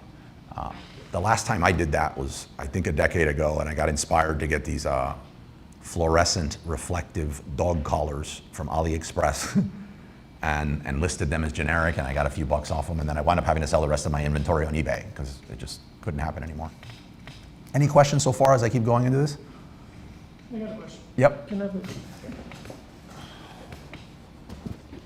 So I guess I just want to clarify the way you're differentiating between the brand and the private label. Your concept of private label is just, as you mentioned, just put a sticker on it. Well, no, that's a good one. Let me clarify that. That's what it used to be. Now private label this is not a shot at helium-10, by the way. I think helium-10 is a great tool. But I feel like I prefer Jungle Scout Data Dive as a pretty powerful combo, but whatever, good tool. This is what private label looks like right now. Find a product that weighs under 3 pounds, that has X amount of under X amount of reviews, whose listing quality score is below. It's this filter of, you might as well be doing like day trading, right? And you find this like opportunity here in the data. By the way, everyone's using the same filter. So like you know where this is going, right? Nobody goes in there and says, show me things that are over 100,000 BSR, that weigh 50 pounds, that are fragile. So everyone's using the same filter. So that's what private label comes out with. So it comes out as a bunch of Me Too products. If I had to give it one word description, private label is more of like a Me Too product. There's no differentiation, there's no value add. There are some cases, like say you sell cornmeal. How do you differentiate that, right? There's a lot of stuff you can create around that content-wise. You can do technological differentiators. You can, for some products like a light bulb, light bulbs you can do a lot with, but like these plastic caps that don't scratch the floor on these tables, you're not gonna Alexa enable those things, you know what I mean? So in those limited cases, sometimes it's just the packaging and functional packaging and doing something. There's a lot you can do with those things. Maybe they glow. Curious, yeah, when you're done, I had a question. Yeah, maybe they glow. Like maybe they change temperature so you always kind of have a vibe of, you know what I mean? There is little things you can do, and a differentiator on Amazon at a minimum to kind of take you from just a private label to I'm thinking more like a brand. Mm-hmm. Just differentiating alone doesn't make you a brand. Would be a differentiation that is very obvious in the main image. So if you differentiated the material that thing was made out of, communicating that in the main image on Amazon, probably not happening. maybe it's just the way I look at it too. Is I loved the whole evolution that you were saying, how it's changed. Potentially, I don't know what your thoughts are, is like bringing the China equation into this too, because there weren't as many Chinese sellers. You know, Gonza did a presentation. He's like, in 2012, there was only 5% Chinese sellers, and now it's like up to like 30 some odd.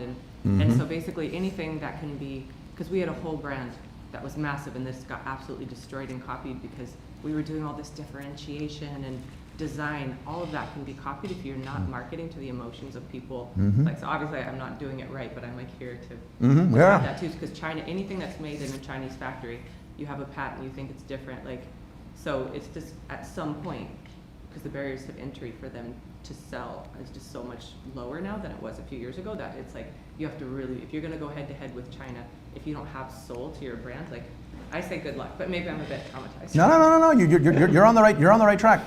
First of all, I don't think competition is bad. Like I love. Well,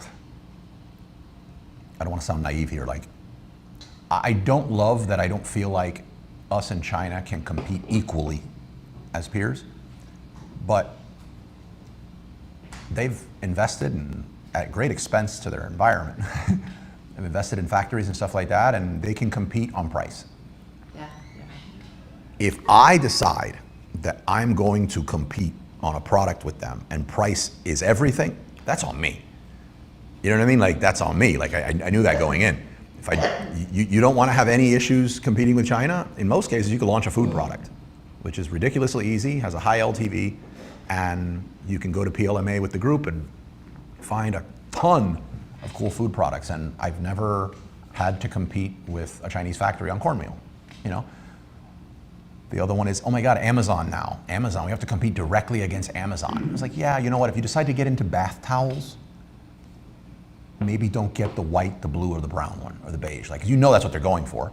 They are not about to launch a psychedelic colored bath towel brand line. And I feel like I could turn that into 7 figures, you know? So like, there's so many rooms that they ain't gonna get into. You have to be aware of who your potential competitors are.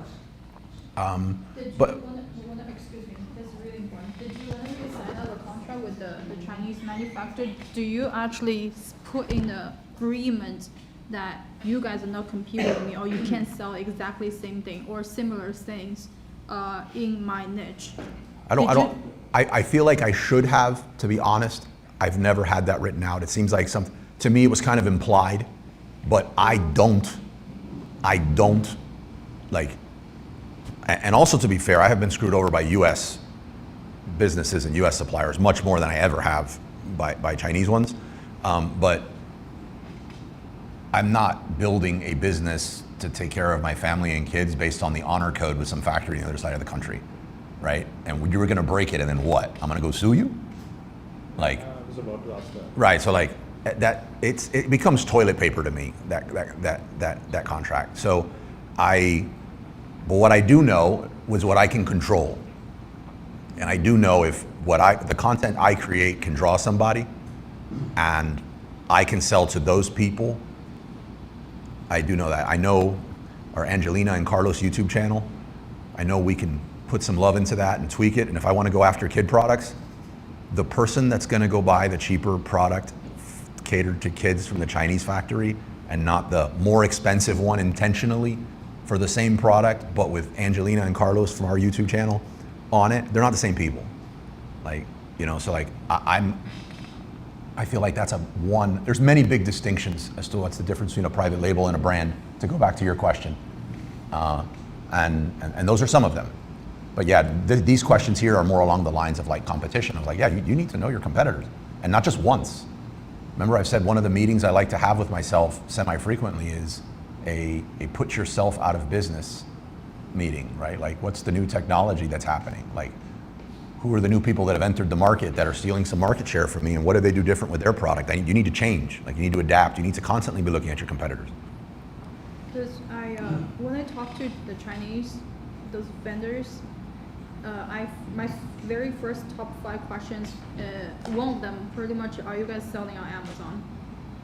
So I do ask them, and to see how much will they answer, and based on the answer I go forward, yes and no. Because I had the ASD show last year, 2 years ago, there's one of my competitor, actually they were selling on Amazon too, and I found them on Amazon.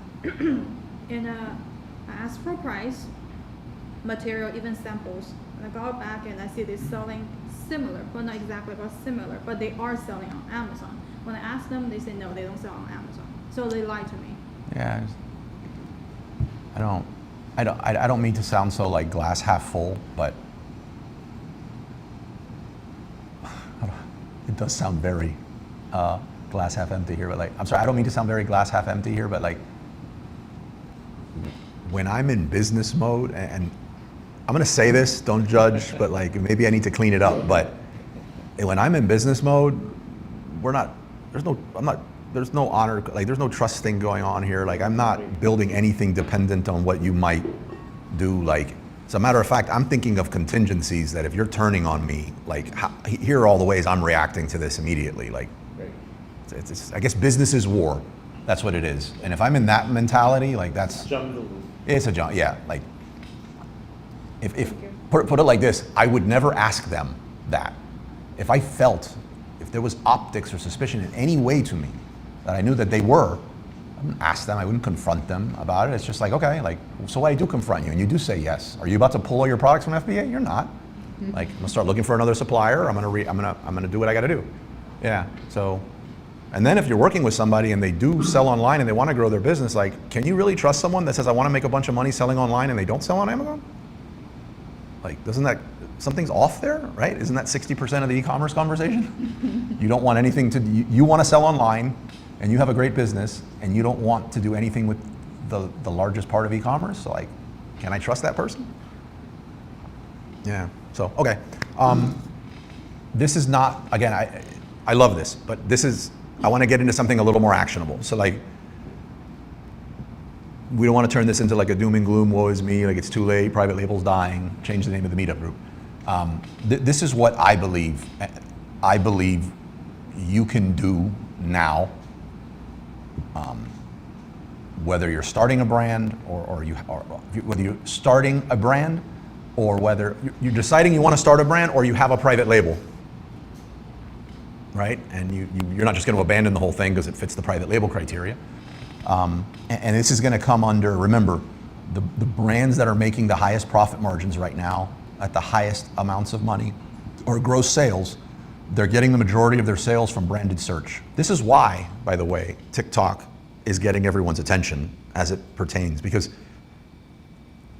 creators are creating content on TikTok and there's a link for people to optionally buy right there on TikTok. But a ridiculously high percentage decide, well, I don't want to give my card to TikTok, or I don't want to buy on TikTok. Let me just go look at the largest marketplace in the world, and they're jumping over to Amazon. But do you think they're jumping over to Amazon and putting in a long tail keyword search? No, they're searching for what? The freaking brand name. That Lido product that we just talked about over the last few weeks, they're not going over there and saying protein plastic universal lid dispenser. They're searching for Lido. And so what does Amazon see? Branded search, you're getting sales. That is a very amazing position to get into with your brand. It's gonna be your highest profit keywords that you can get. You're gonna crush relevancy every single time. You're gonna make your competitors hemorrhage spend trying to compete against you. It's amazing, like you build that up. But if you give no thought or no love into your brand name, into creating something that your brand means, then it's never gonna happen. You're gonna forever be a slave to everything else, which is rising CPC costs, which is this race to the bottom on who's willing to get the smallest profit margin and call it a business for the longest. Don't play in those waters. So this is what you should do. It's gonna start with product selection. So two metrics I want you to think about, and there's a whole bunch of them, but if you're trying to make this mental shift into thinking about, I wanna create a brand and not a private label, it's very important nowadays to think of AOV and LTV. So average order value and lifetime value, right? As two metrics. It's very obvious when you're talking about LTV and you have a consumable or a supplement or beauty and stuff like that, because it lends itself very well to subscriptions. But you can think about LTV even if you don't have a product like that. But LTV is basically, you're gonna pay for an ad to get a sale, and it's gonna take a chunk of your profits on that sale. But a good percentage of those people, when they bought, Amazon does a great job at saying, you can buy it right now for $4 more, or you can get this sent to you automatically every month for $4 less. A percentage do. It's small, but it adds up very fast. So now the next time you get that sale from that person, it's all profit. You know, I mean, besides your FBA fees, you didn't have to pay for an ad to reacquire that person. Amazon also has a lot of ads out there now that allow you to specifically target people who dropped out of the subscribe and save and regain them. So it's a very important feature. The other one is average order value. The people right now that are not complaining about the rising cost of FBA and all this other stuff are the people that sell products at a bigger ticket items. Like sellers that are selling $100, $150 items, $200 and $250 and above. They're not complaining about, you know, losing all their profits because they have a much bigger profit margin. So being able to sell products at a higher price, whether that's a kit, you know, whatever you're selling, think kit, starter kit, advanced kit, like think kits or packages or starter something that you can do with your product that allows you to put more of it together into a nice little kit. That's just one of them that you can do to increase your average order value. Something that I like to do to test this at first, because like you also don't want to go buy this untested kit that you see nowhere else online and have no idea if this thing's going to work, and if it does it work at the price point you need? One of the things you can do is create a landing page, have someone on Fiverr create the landing page, like don't overthink this. If you have a Facebook business page already for your product, run some ads at that page. Spend, I don't know, $500 to $1,000 and test the offer that's on that page. It could be, since you don't have the product, it could just be going to that landing page and saying, you know, here's a 20% discount, get on this email list to let us know. If you can't get people to buy in or convert or give their email for that price at that offer, it's probably not going to work. The other one is if you don't have a Facebook page or a brand, you could do the same thing and just create a new like dummy Facebook page and run traffic there to test if that pricing or that offer and that main image is going to work. You with me? How do you offer the discount with the coupon? Well, in this, you talk about the testing? Yes. Yeah, so you're running an ad. Let's just say your Facebook page or from your Instagram, you're gonna run a paid ad and you're gonna run it to a landing page off of Amazon. So you could offer, what you're having them do is sign up for an email so that you can send them a coupon. You're never gonna go around to the product. Like, it's just a way to test and validate. You could, if that pricing works and everything, you could keep them in the loop and let them know later. But you're just basically trying to validate, hey, this price with this image and this offer, anybody biting? And if they're not biting, why? Maybe connect Hotjar to that page so you can see some heat maps as to like what's going on. So that's just one way you can do it. There's a lot. But running this ad where exactly? To a landing page, to a Shopify. We'll be running on TikTok, Facebook, where? Irrelevant. Oh, not TikTok, because TikTok's not going to let you run that type of ad. But I would say the easiest one's going to be Facebook. Mm-hmm. So like a Facebook or Meta. Again, you're not profiting off that. You're not even going to break even off that. But what you're doing is you're creating a little insurance plan for your product later and know like, what do I need to tweak now before it's too late? Is what you're doing. So you're paying for data. Mm-hmm. And I'm not saying everyone should do that. I'm just saying for those of you who have the question now of, well, what do I do? I don't see another competitor that's selling that product. So think AOV, think LTV, think social media, think your product development. Like, do not sell a Me Too product as is. If you can't develop it into something that's as obvious aesthetically in the main image, skip. It usually means you're going to give up a lot of what you see as the obvious sales. So I'll use Candace as an example because she's open as to what she's selling. Candace could have sold just a plain wine glass. That would have been more appealing to more people. Would have cost a lot more in ads, would have been a bloodbath. And she decided to put this, beautiful bedazzled bee on the wine glass.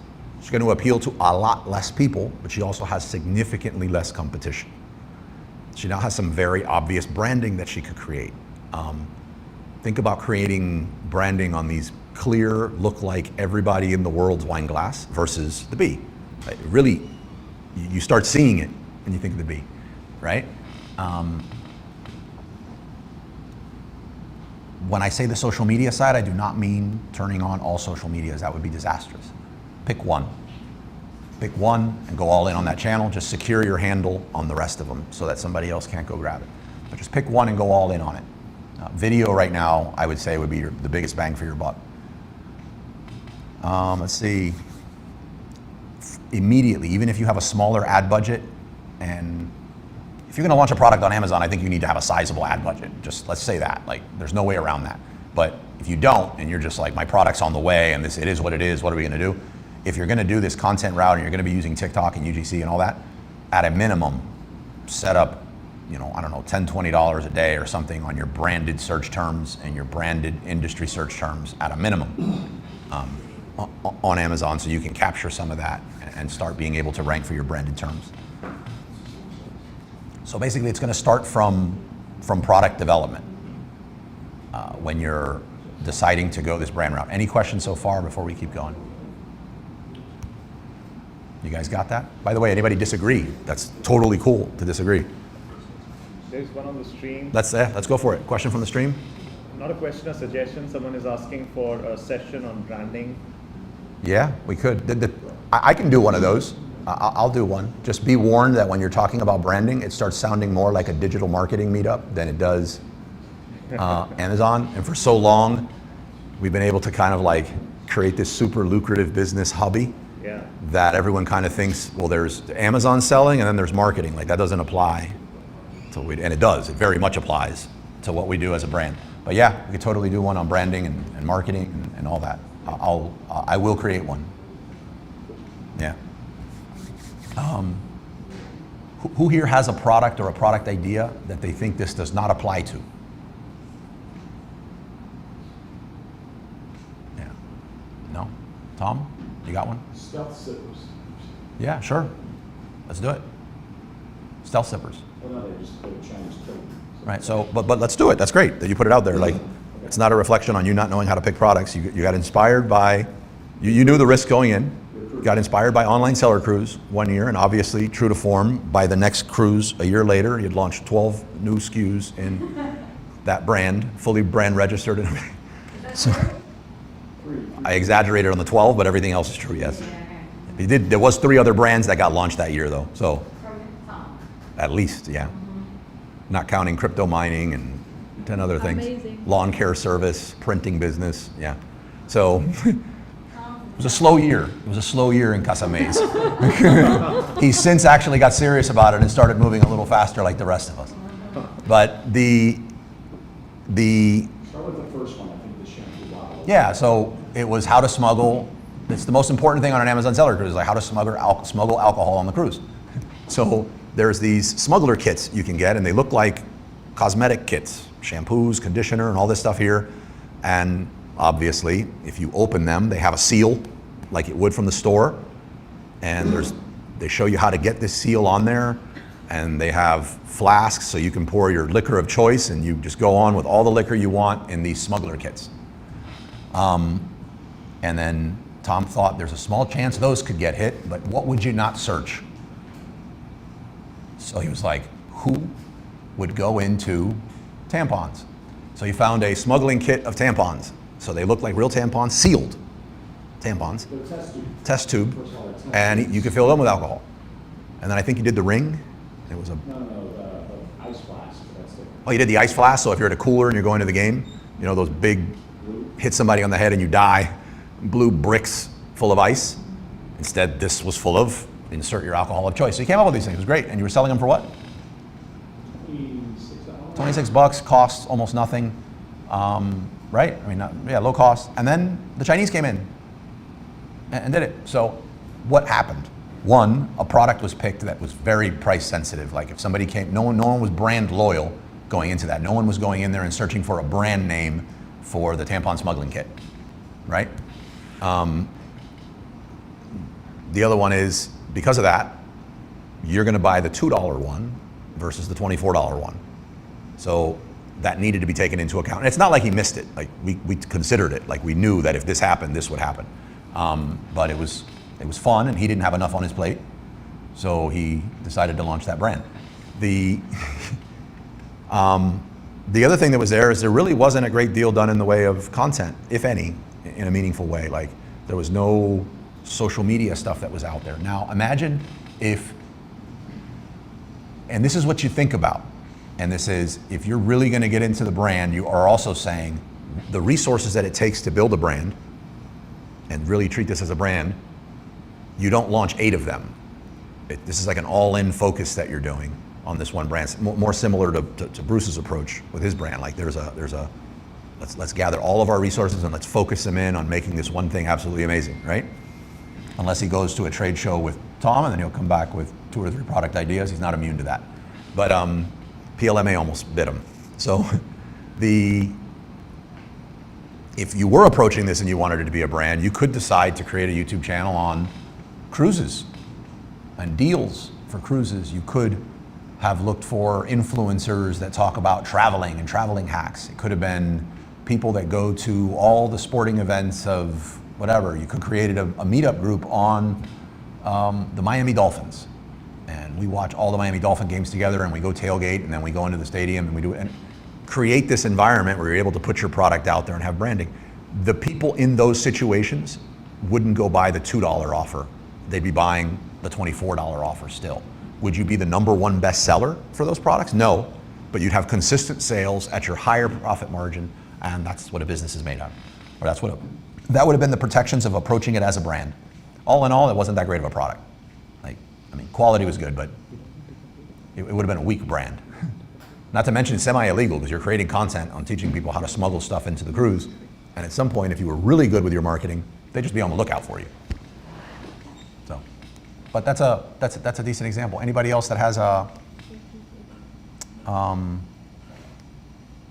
I have 2 more things that I would share to consider as a brand, as advice. If you wanted to, if I was starting all over again, I would do these 2 things that I'll share with you in a second. But anybody else have a product that they're like, this doesn't apply to? Or do you have some current products that fit into the private label side of things? And you're like, is there any way to start turning these into a brand? Yeah. Yours is a brand. Me as a brand, yes. No, yours is a brand. Yes. The one you're doing now would be a brand, yeah. That's a brand. But I'm gonna talk about my nursery brand. Yeah. I created a brand on TikTok Shop last year when I opened. You created a store on TikTok Shop. Under Right. that name. Right, you didn't create a brand on TikTok, Yeah, right? So I don't have one product which is for about the nursery, but my intention to sell more like a food and beverage item into my shop. So I add on as a reseller to my shop. But now I'm more open up for myself to add more influencer items such as like a makeup and apparel to my shop, to my showcase. I don't know if this is a good idea to my brand, but I just want to generate some like a spotlight or just attention to my shop or name. And yeah. So Do you use Apple products? Apple? Yeah. Yeah. You use Apple products? Yeah. If you went to the Apple store and they were selling bananas or they were selling plantain chips, No. what would it hurt your image of Apple and kind of call into question everything else that they're, right? So in the same sense, yes. Having said that, if you have a random, I think brands are the way to, we're here on a Saturday to talk about like growing a business. Brands are the way to go because we're doing this to make money, you know, impact the world, all that. But I also love me a side hustle. You know what I mean? So like, if your TikTok shop is going to be more of like a side hustle, load it up. Let it be more like this wild, wild west Etsy thing. Like, I'm not anti-side hustle at all. But if you're calling, you tried to call, you said, I created a brand on TikTok, right? But if that's your brand store, that's what you're trying to do. And after what we've heard now, like say you might not have agreed with everything, but to say whatever pieces you did take away, yes. Think of it as like plantain chips in the Apple store. Okay. Yeah. It's not a good look. You also expose yourself to a lot of risk. On Amazon, if you're reselling other products, somebody can call you out on your IP and shut it down. You get your account shut down, your brand is being damaged because of a resale opportunity. I think I don't think that's worth the risk. Not to mention you should be thinking about man, I can't believe I'm saying this, but it's true. I've never started a brand with the exit in mind. We've exited 17 brands to date. But you should be thinking that that is a possibility in an exit. And I 100% promise you, just like the profit margins aren't what you think. They're great, but they're not these big numbers you think. I assure you the only time you really get paid as a brand is when you sell. Yeah. Like that will be your biggest payday is when you sell. The rest of the time you flirt with, qualifying for food stamps and everybody getting paid but you and all that.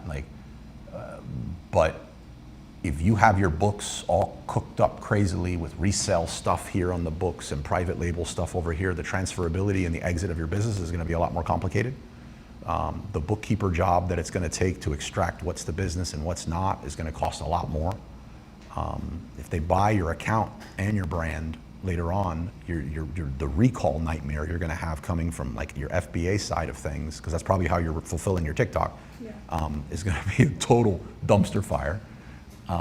So it's not worth it. Okay. Thank you. Yeah. It's a lot. There's a lot to think. Yeah. So you're going to pull all those things off your TikTok today. That's your homework. Yeah. How many TikToks do you have? Yeah. But I only have one shop. I only have one shop. They're like Pringles, right? Yeah. Yeah. We're up to I only have close to one shop. 10. I put everything to that shop because I have to open up another shop on my second account. That's on the way. Yeah, so, I think everybody got lured into the fact that you can be a TikTok shop creator, put out almost like an influencer-esque video up and make a commission. And there are people that have gone viral and they get 1 million views and then they get an $80,000 check in the mail. And that's what everybody needs to do, right? But I think that is so saturated now. I just think everybody's doing that. So what Carlos talked about earlier was live video. And I think we should be skating to the puck, where the puck's going to eventually be. Instead of going where everybody is now, go to the live video and start making live video now and becoming an expert in that space. And eventually that will come to it and you'll be so far ahead of everybody else. That's my thought with it. Now, as far as your other TikTok account, that's for you to create your own brand about eating. So create your own, whatever you're doing as far as entrepreneur, whatever you're doing with your kids or your babies and stuff, that's your channel for you to get other people that are like you to follow you because of that. That's a very good idea. So that's a differentiator, I think, in terms of the TikTok accounts that you want to have. One solely for the TikTok creator stuff. The other one is all about your brand, what you do, what makes you unique and attract other women or entrepreneurs that like your stuff. Okay. I support that message. Thank you. All right. Sorry. All right. These are the two other areas that if I could start all over again, I would do. One of them, well, let me say this one first.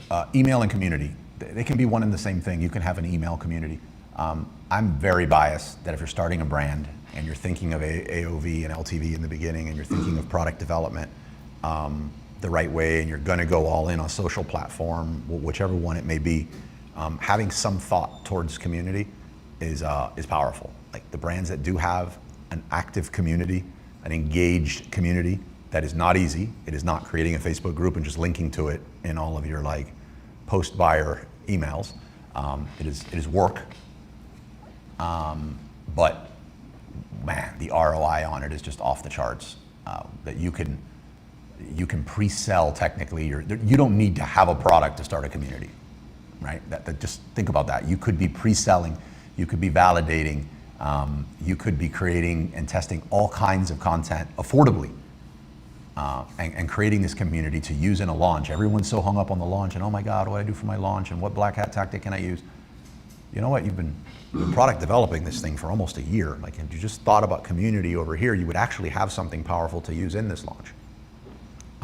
You know how many of them, while they don't know what a UGC creator or an influencer is, you know how many of them, if you just reached out to the engaged ones, say, hey, can you create 10, 15 videos and post them here talking about my stuff, they would do it, and they're doing it for free. A lot. So there's a lot of power in that community. And then the one that gets often overlooked because it doesn't sound that sexy is they will let you know what to sell next. They will tell you what to sell next, and it's rarely what you think.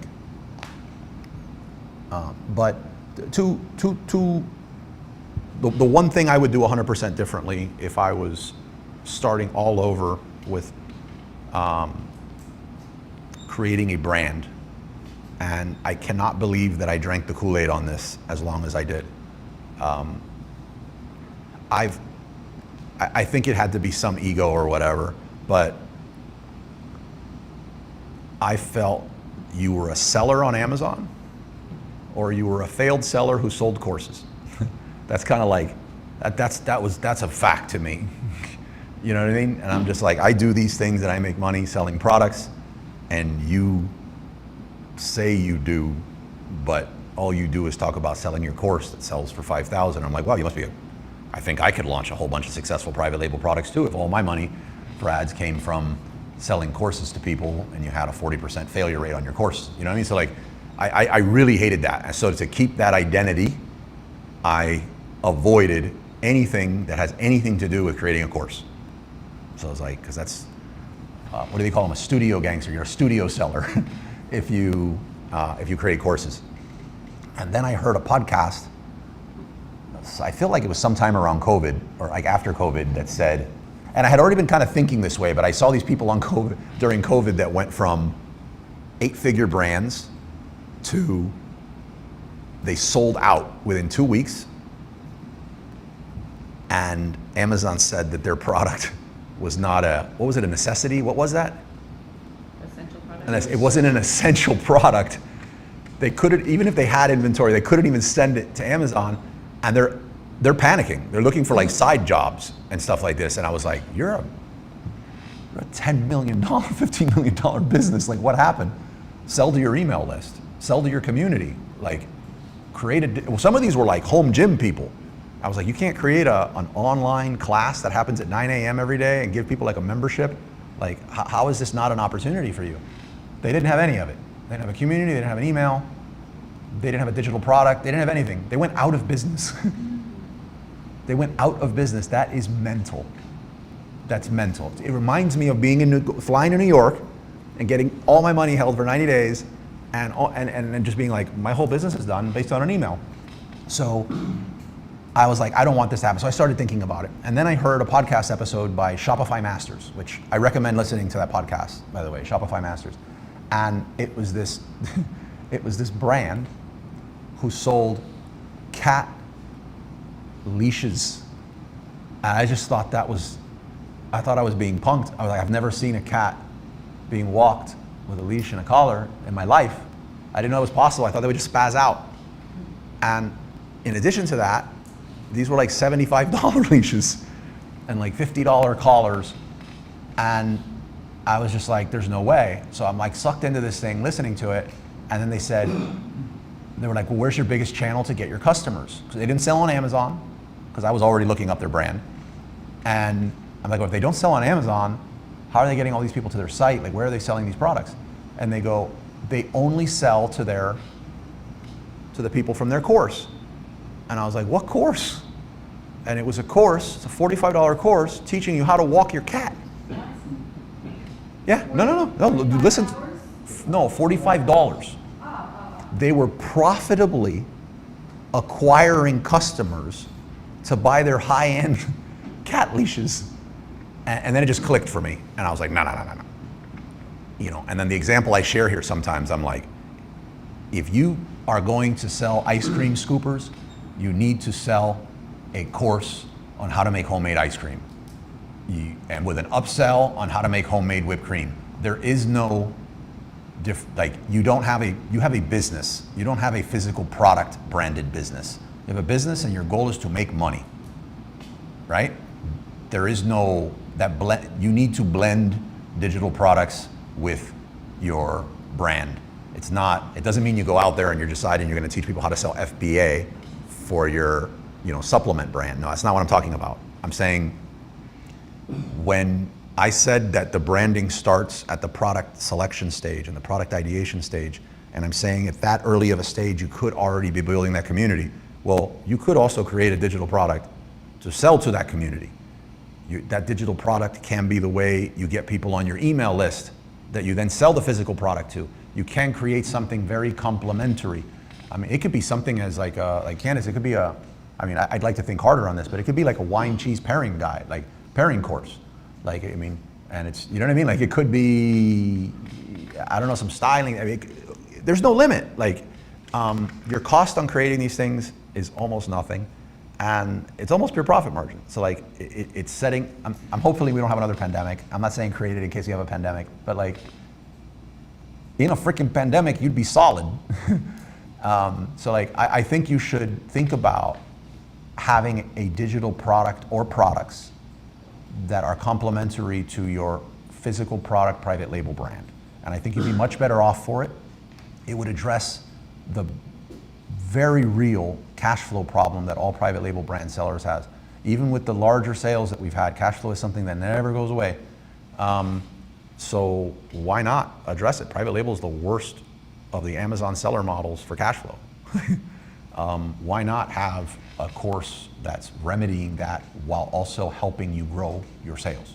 So that's, I'd say, one of my biggest regrets that if I could go back, I would do almost immediately. Like for every single one of the, I mean, you literally could probably just go to your customer service requests for your product and create a course around that.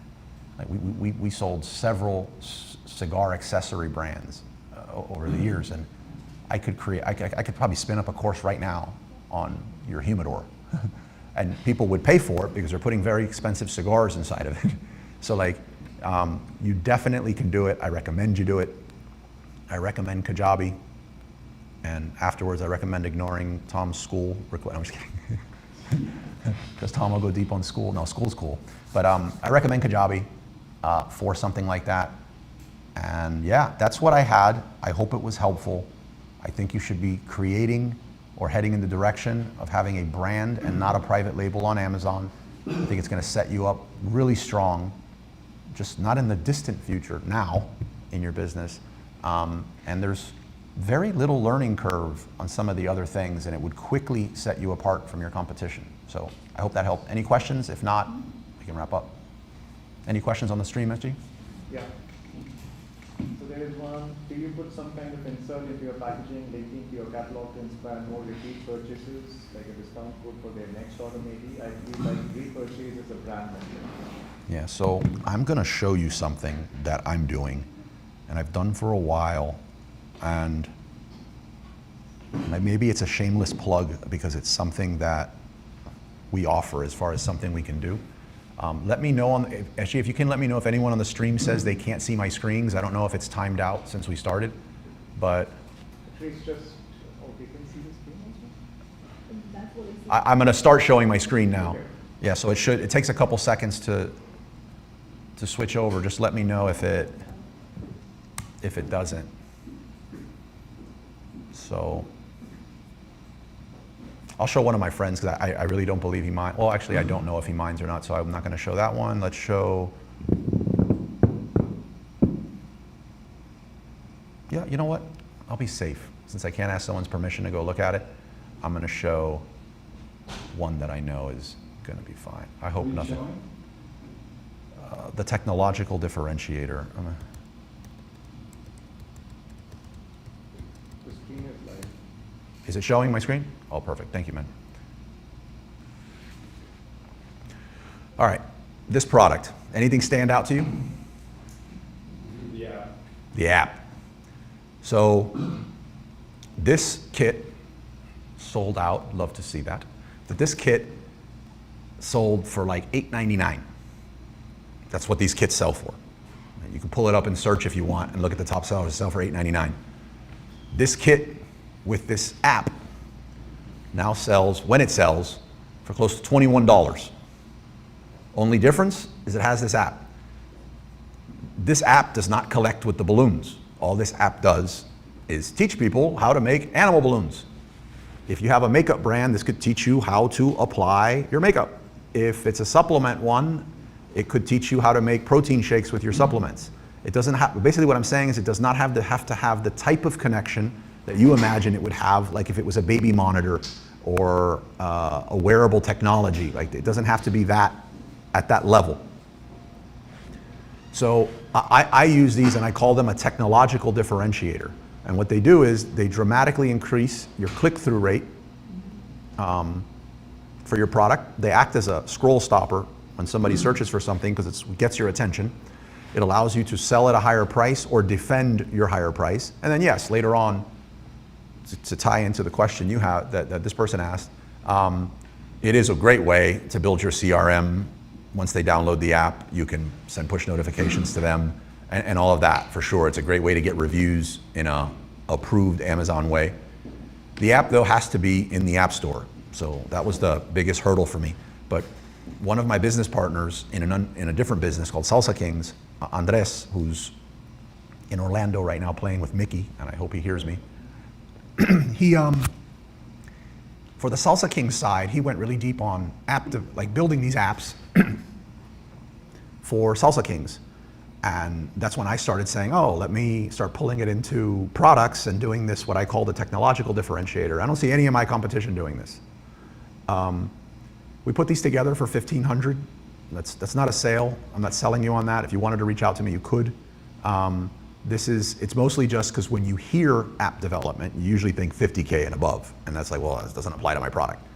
But now that we do have a number there that says 1,500, this thing is selling for $15 higher than what it was selling for before. And when it's in stock, it sells, I don't know, $800 a month. So how quickly did it take for this thing to pay for the $1,500 for the app? The first month. So I said, there's no reason not to do this. And I started putting it out, and then for some reason, years in the meetup group, I didn't connect it to you guys. And then Tom one day showing me a product, I think it was one of the, can I say that? It was one of the bonsai accessory stuffs. And they come in a box that was very similar to the ones that I did with the cigar cutters. And it made me think when I visually saw it, and I was like, you know, rather than have this insert card that says all this jazz that Amazon changes the terms of service on 1 billion times, and it's only a difference between what's worse, not anything that's great. We went the route of the app. So why not do that? It's cleaner. The types of products you see that normally have an app seem to be of a higher luxury type value, so it's a great impression. And then I started sharing it, you know, with the meetup group. So as an insert card, I would go the app insert card way. Build the QR code to download the app onto the packaging. I would say put it on the back if the QR code's showing. You don't want a scannable QR code or an ugly looking block out thing showing up on the front. Amazon's not gonna let people just scan and go somewhere else. I would say maybe have one simple card, business card size, so you should be saving a lot of money on this insert card route across thousands of units that you're ordering by just appointing everything to get resolved with the app. Let that be your FAQs, let that be your assembly, let that be your customer service, let everything else be in the app.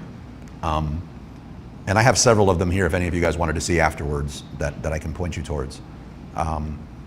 But you address it all there. You can do your warranty, you can do your reviews, you can do everything through your nice app, including push notifications. So is it developing a new app or using Kajabi as like a platform? No, that would be no, Kajabi's a course.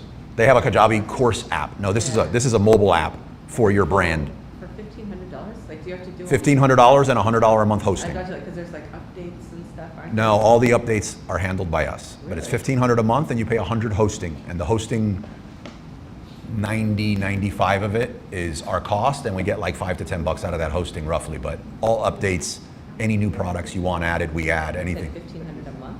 $1,500 flat once.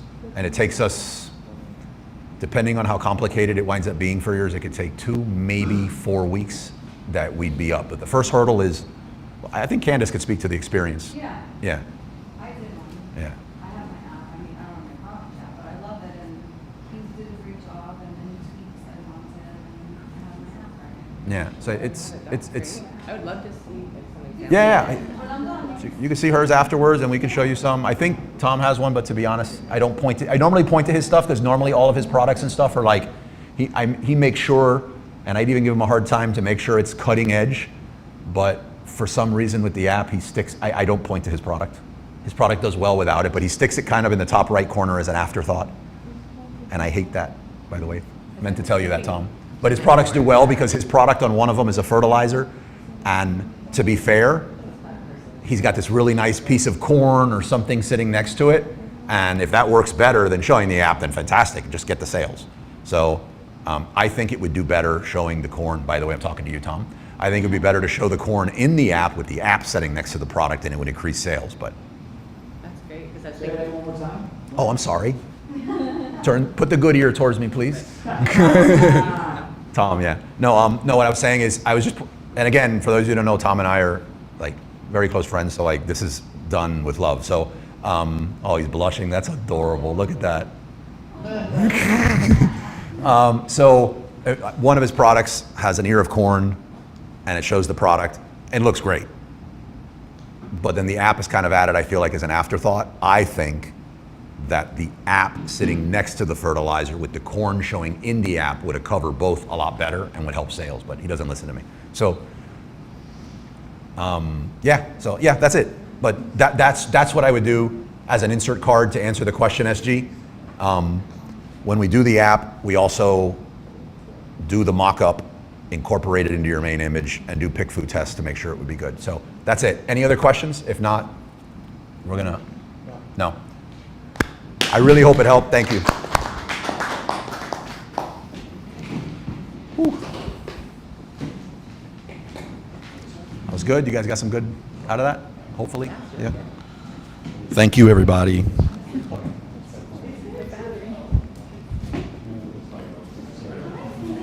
Hold on, let me get this. Oh, you want to see my app?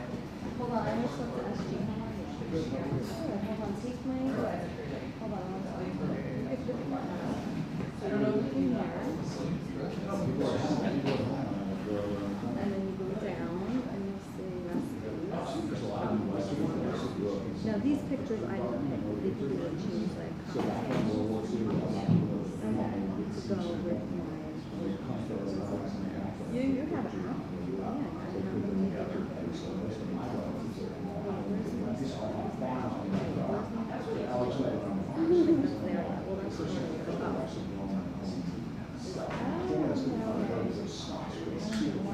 I don't either. Yes, but, okay, here's the thing. You did it.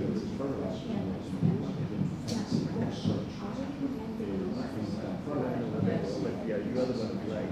I'm the one. Whatever we did. Okay. Because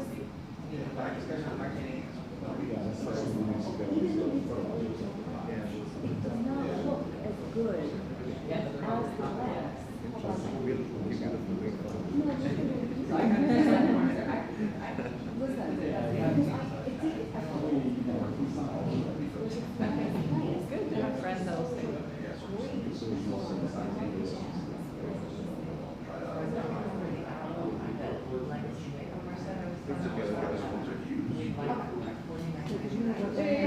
By the way, this is going to be cheap. That's just an app. Are you going to do an app? Maybe. That's a good idea though.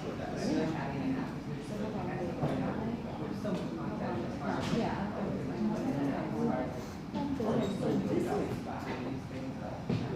When I sent it, you saw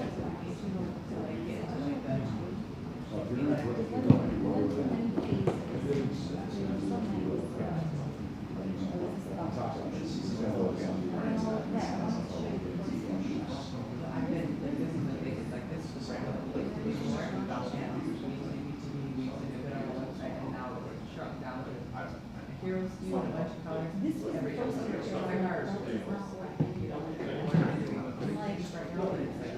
So from there, I'll go there. Then and it got private. And it got better.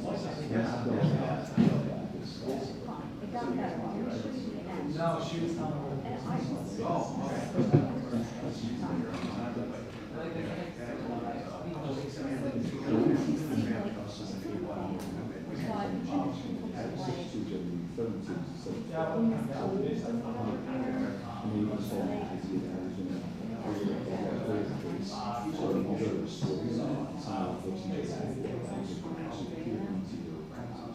Yeah, like that. So like, you see the bottom, and you see the spaces in between.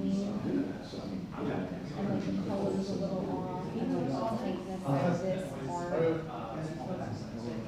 See what I'm saying? For me, I'm like, that doesn't look pretty. Like, I wouldn't buy that. But I would buy it. You know what I mean?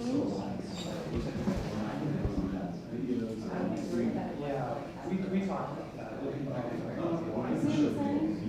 So I'm like, alright, I'm just gonna use like the full. Yeah, well, I talked about authenticity, as well, so I. Yeah, and it's like, yeah. Recommended it. Yeah. So that's all, it's not right now. No. I'm sure you can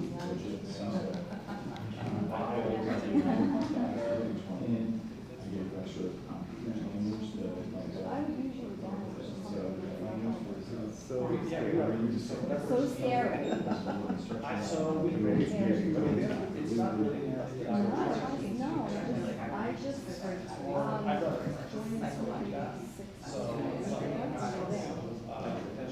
joined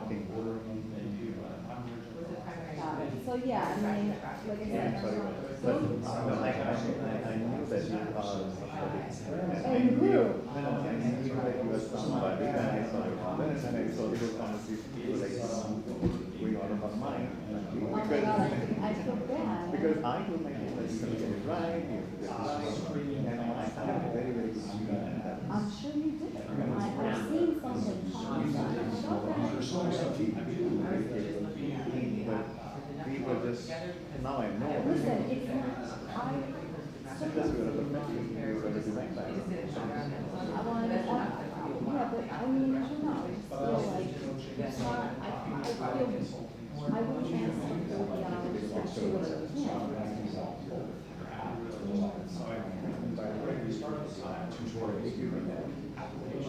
Yeah, actually. Yeah, but no, but you guys work.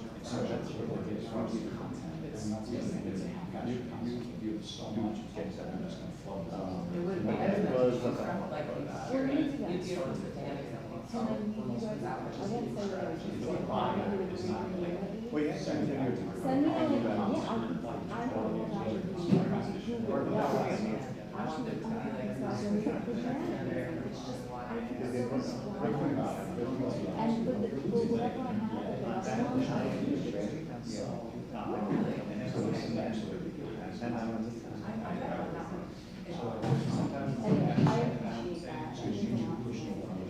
As you know,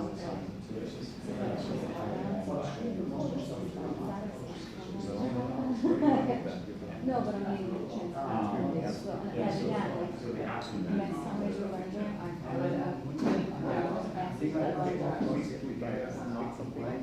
not like, nightmare. not a nightmare. would. Anyway, thank you. Listen, it's kind of like someone goes, I want 6 kids, and I'm on the job. It's like, you know, but again, email me and we'll talk and. And in case I forget, please, just, I can send you an email. that would be Because I think I have your card. Yeah, I don't want you to see it. I personally love the idea of like, so like, they're able to take their like, a lot of our customers, especially when we're You have to do that. Yeah. Yeah. It's one of the people, so I think even like the. One of my best. I would really do something that there's some things I want to get that extra. Pictures and And we what I have to do it. Well, actually,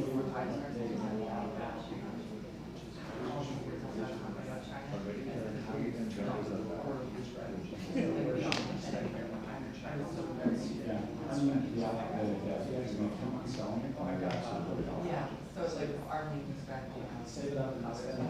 Like, we need taking over, you know, but Australia has enough demand. Australia, so it's just kind of like our, it's a rare.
we spend a whole lot of them on that device.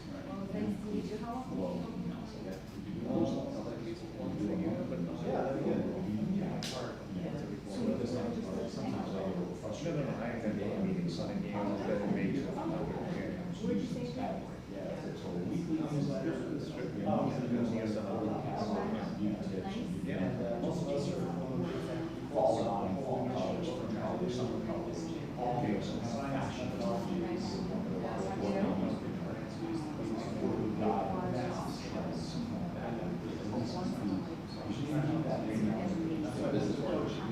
Yeah, I got it. But I'm the sole factors and the solutions. It's all managed. That's why I can't do it right now. I just want to get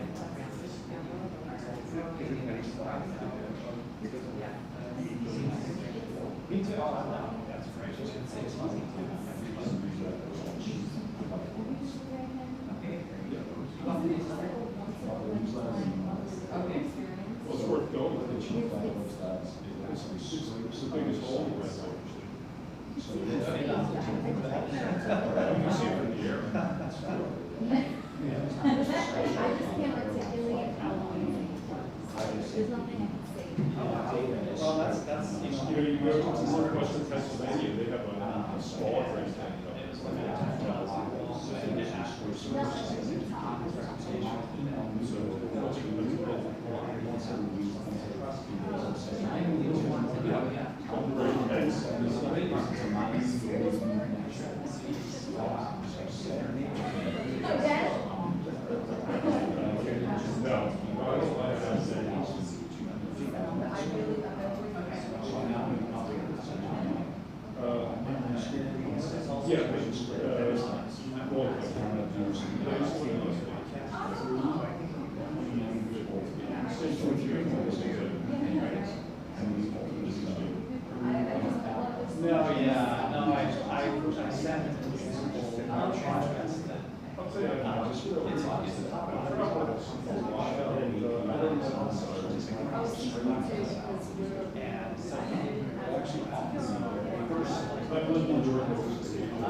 See you later.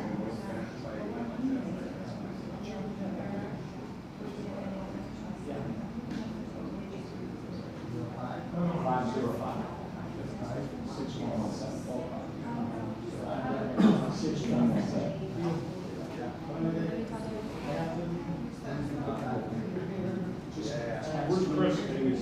You guys have a sign?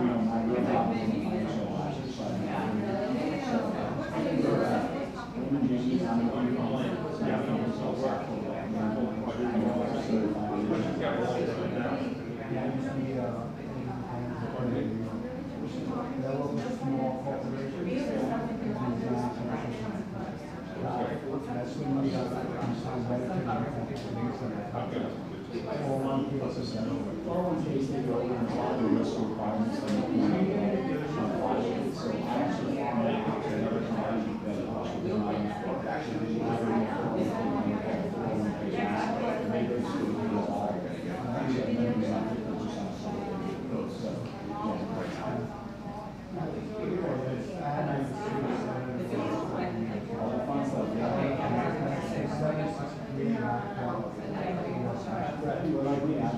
the 6, I have my 7, I have my 9, my 10, my 63, my 65, my life, I have my long-term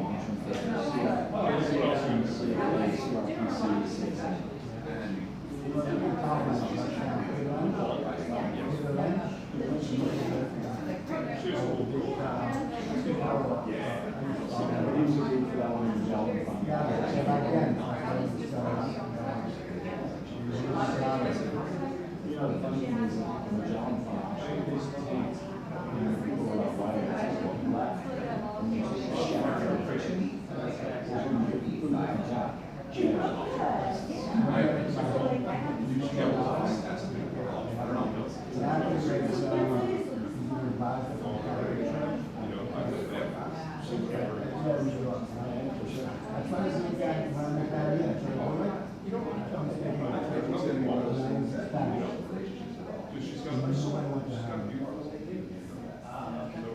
There's a big rental market here, and I just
back in the day, I've been doing this for 33 years, so then just under $250 million in my one of my really good friends works for a company called 7-Line Spirits. I was like, because they had a top dog, there's four in it before the shop was in that one. You guys can start all the way in. One of the employees is supposed to be doing a lot of so everybody takes a memo or a car service. That would be incredible.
Graduated high school, just 20 schools. He started slams because of his educational issue. I think he has 6 kids. She's inspired 6 kids. He's all into Miami. He's all into. And who's the first thing he said? You know, you gotta stay home. And I say, push it. You home for us. Just come home. You know, just their health. It's like it's magnetic. It aligns with himself. You're not pushy, you're not, there's no ego behind it, it's real. Yeah, well, if I can be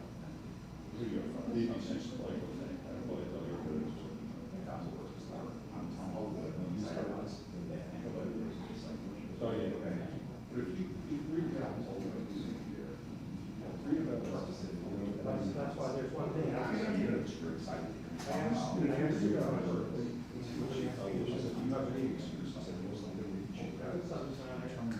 Timeline, and who's got the biggest stretch? Just, you know, if you can invite. I don't want to piss off the mayor or whoever it is, whatever.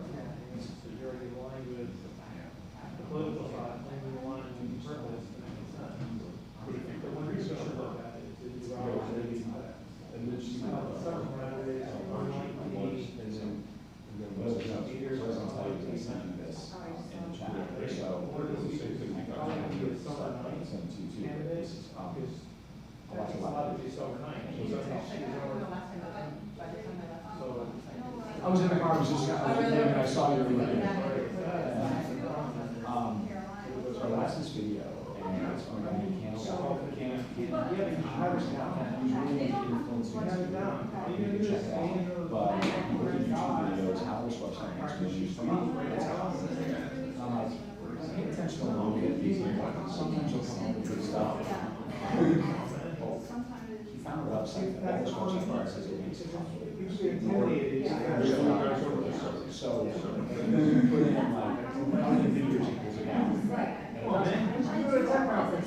equals it out. So think about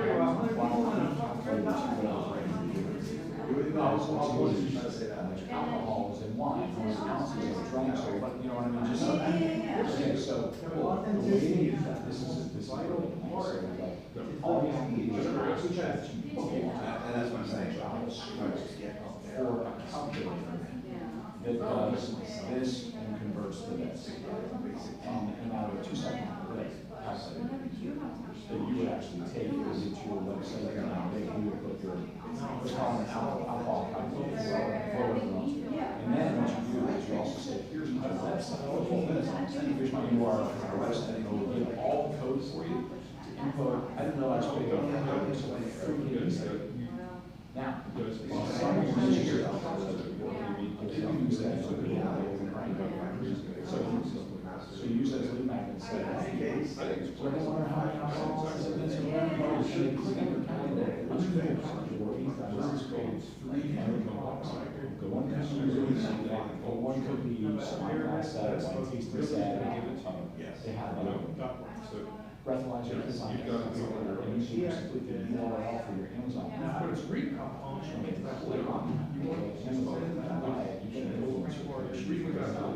And in the next 24 hours, you You could get a DVD. So where would this show up? It's, okay, it's look at It's doing 2 apps. 3 on social media content, and 2 on the site. Hi, this is Kansas from her story.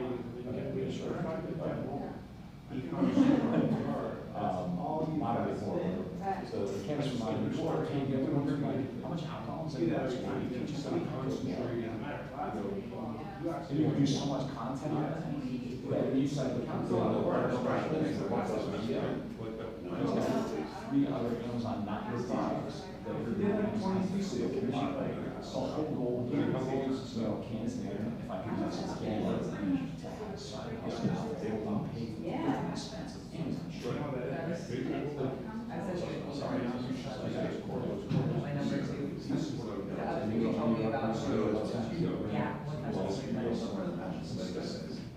sending an email. They just ask a question, they say something, and they're How like, would you best use that? what do you think about that?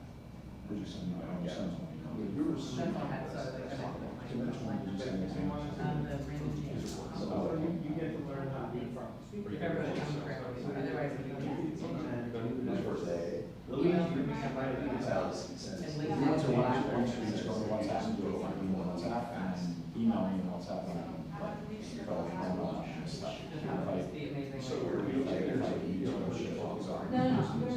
Let's take I did it. You know, and you walk up, Easiest way. and then I watch it. You know, because it doesn't sound like you're getting a lot of things. I agree with Vince that because if you.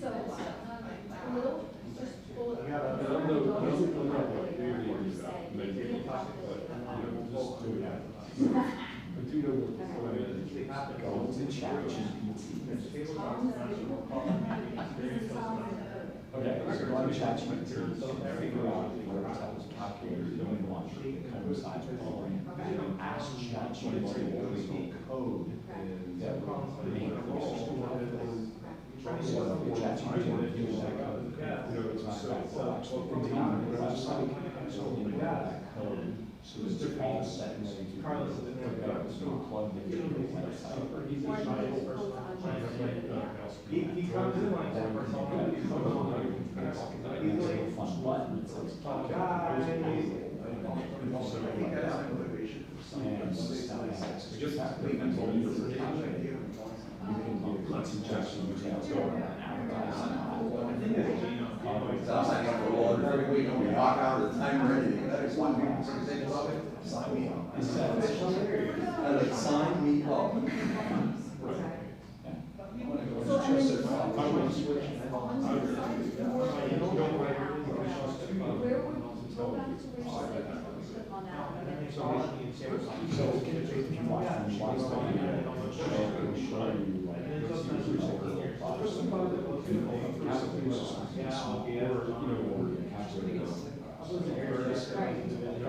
Number one,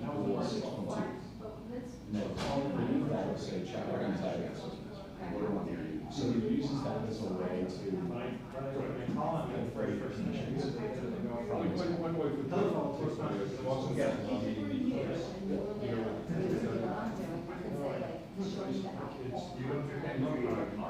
Pretend to be a guy, because I do it on purpose, and I don't really try to respond. And what I try to do, So, are you gonna sell any other products? so I don't call for to succeed, because I want to get it, it's all on me. And I do tabletop. So let's go to Sometimes I'll ChatGPT go and say, 2 minutes and 40 seconds, I'll listen to the red, in my head, I'm 20, 30 seconds, but I want somebody else to get it. For my. So I would prefer you if I was in things. It's investment. So I'm But I'm also say this, I don't go to Toastmasters because I'm not working. So I'll join the club so that I don't have that dodge compromise. Not me, that. I'm the first one who complains. What's your title? It's like, John.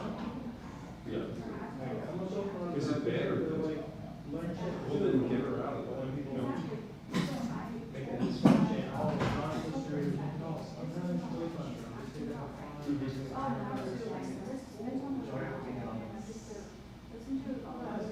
I have a DTM, then we're gonna have a second DTM, what is DTM? That's all speeches, isn't speech, it's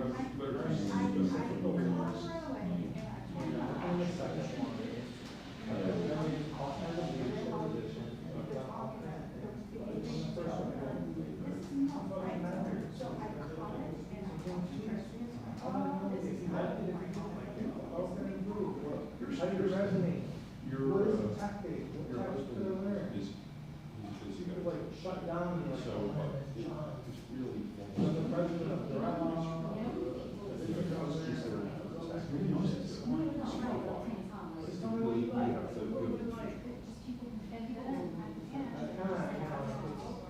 it's sad because people so worried. Aaron, check this out.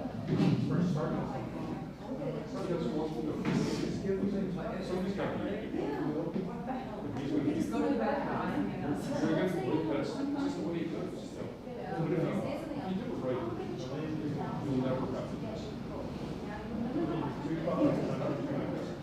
That's it. So, you said, sounds like that idea where you bring your audience for 10 critical box per calculator these days. Why, so you have a number of this one third grade level profit, one profit. Imagine the social media. And I became all these things.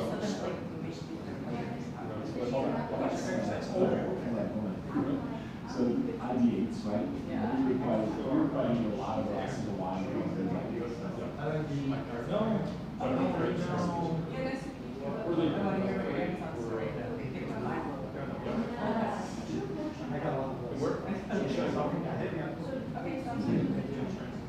So, glass of wine and beer. Hey, what do I actually see which one you guys have? We have 10 people. We want to so then I said, can you please make the actual code that we make this code? Like for that, I would do that.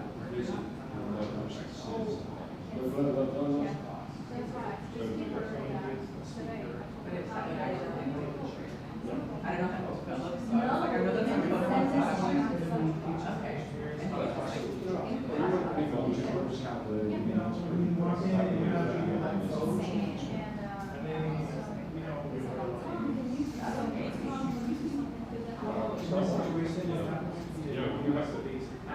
You have to look yourself.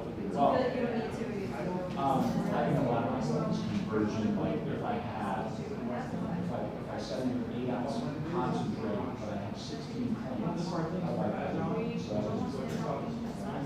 So that's just kind of that price. So I'm going to put in my app, I'm going to put in all this stuff. So when I saw my post, I'm going to learn about the stuff. So how stuff like kilometers, I'm going East Coast to West Coast. I'm going East Coast to West Coast. I know it takes longer to go from East Coast to West Coast to West Coast to East Coast, but how long it takes to lose them, like 4 kilometers and miles ratio. Now think about the content that would be like, here's a big calculator for you to check. So we do this. I'll do all of these other first. Even more so than like.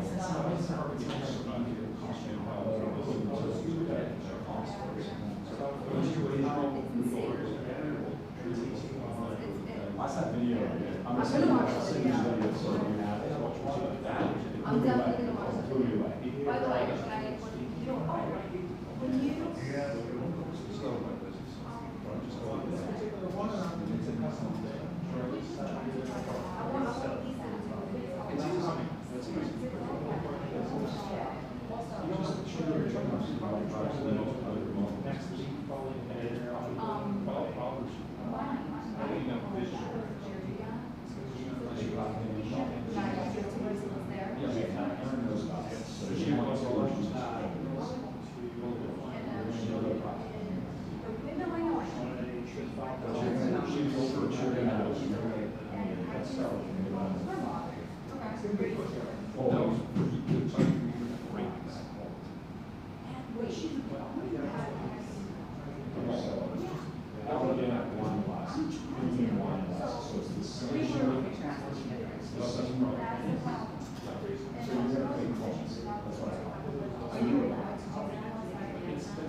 And their names are going to be slightly different.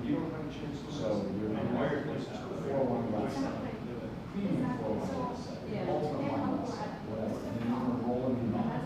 And then pull on one, all those lines, you use one, so you know it's 200 years.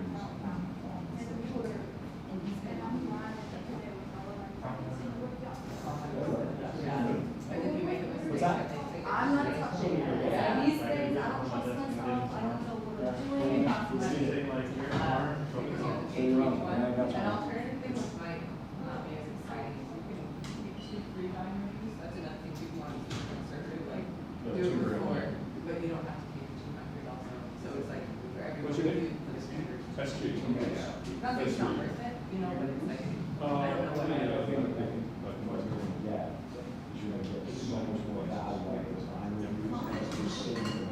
Oh, it's just- Yeah. And this is just. What does that No, cost? not CPAP. I Is used it to. $200? But I do for me, That's 30, and you've not heard. instead of Yeah. continuous positive airway pressure, it's expert. Oh, yeah, there you go. Do you, I've been doing it for 25 Amazon, No, selling online. That'd be amazing. so But next I time we might, see you, might. it's ice, what is it? No, it's a. What about you, about the agency? I'm not, I just actually did some of the Okay. things to, from,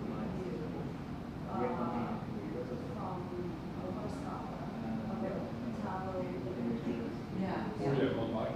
You did one. I did one. What's Yeah, your- that's- No, actually, no, I didn't. So, that's, southern. Okay.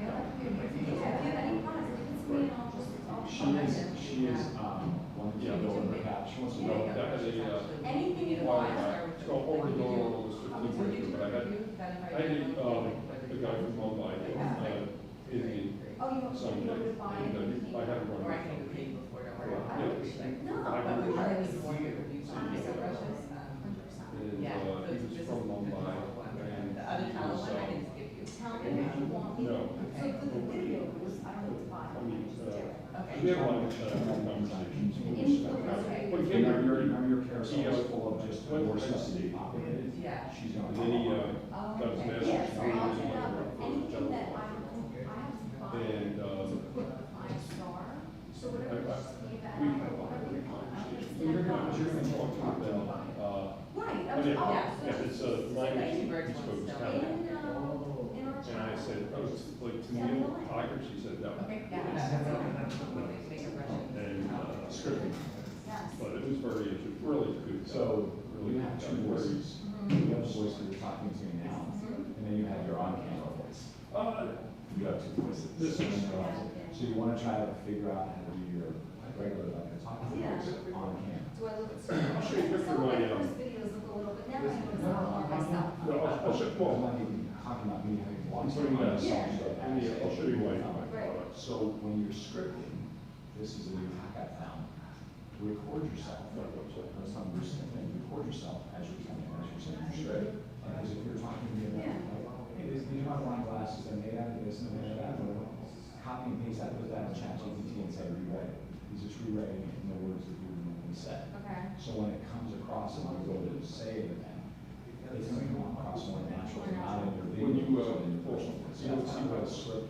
you know how it works. Is that what you learned? So. Someone's 20K.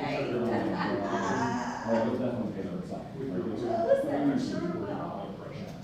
Instead of Replicate the, CPAP is positive pressure for releasing. Yeah. This is DPAP, which is range words that you get, breathe out, you know, and stuff. I'm going to right now. But you don't need CPAP machine, you don't need.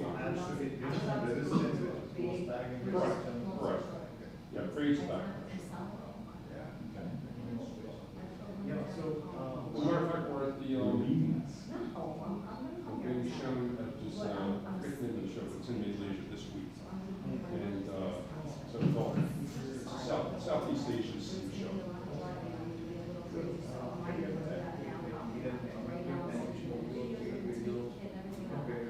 Yes, I do, I have it right on my website. But, why do you ask? Oh, I actually need to do it. Okay. I'm gonna give you a hack. Give me a hack. Okay, so I would think about the 3 media kits you wanna create. Yeah. So maybe one's on DJ Pro, You told me that, yeah. one's on pets, one's on. So go out and do video reviews on. But I'll show you, Specific. yeah, I'd love to look at your work. And with the Canva Yeah. link that I gave you, go on Fiverr, Yeah, let me, hire someone to replicate, put your stuff in there. Oh, they can meet. 2 weeks, so yeah, it's like a brief minute. So you just give Let me them the find assets. the, And then it's done, and you have to So do what do it. you, do you say, like, here's 3 of this, when they ask, I need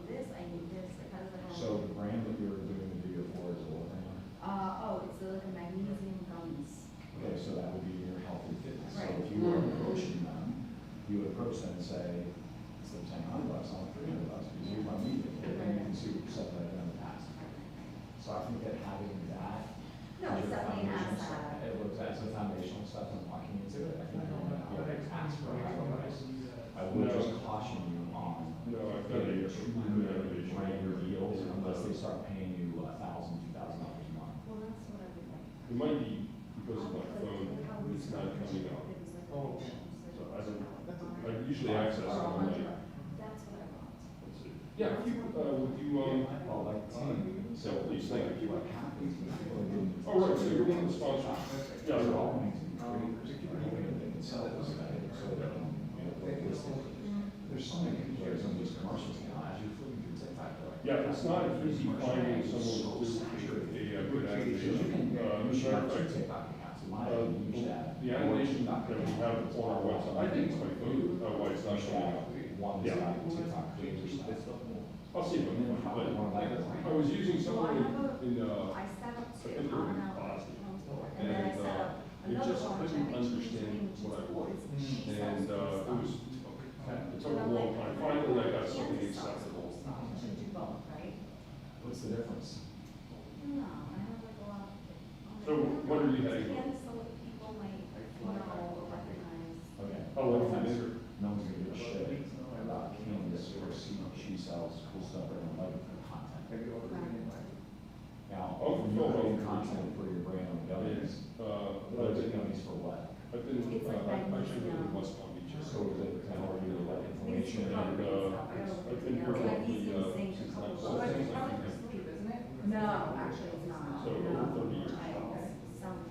so you gotta use your creative elements, so you're checking for your creator. I also created Medical places. Yeah. Mainly all was restaurants. viral content. I put in TikTok's rules and regulations and I created my own script. Actually, And I did one for myself. Oh it's my either my God. photo or my animation disappeared, it's your spot. So No way. Shows you. I wanted to show it to you because So much I if you can make one, because I'm gonna need to make that. Yeah, So I'm just trying to get it easy. yeah. But when you're doing your videos, you gotta get out Tom's of an that. agency. No. Get out of the talking head. Yeah.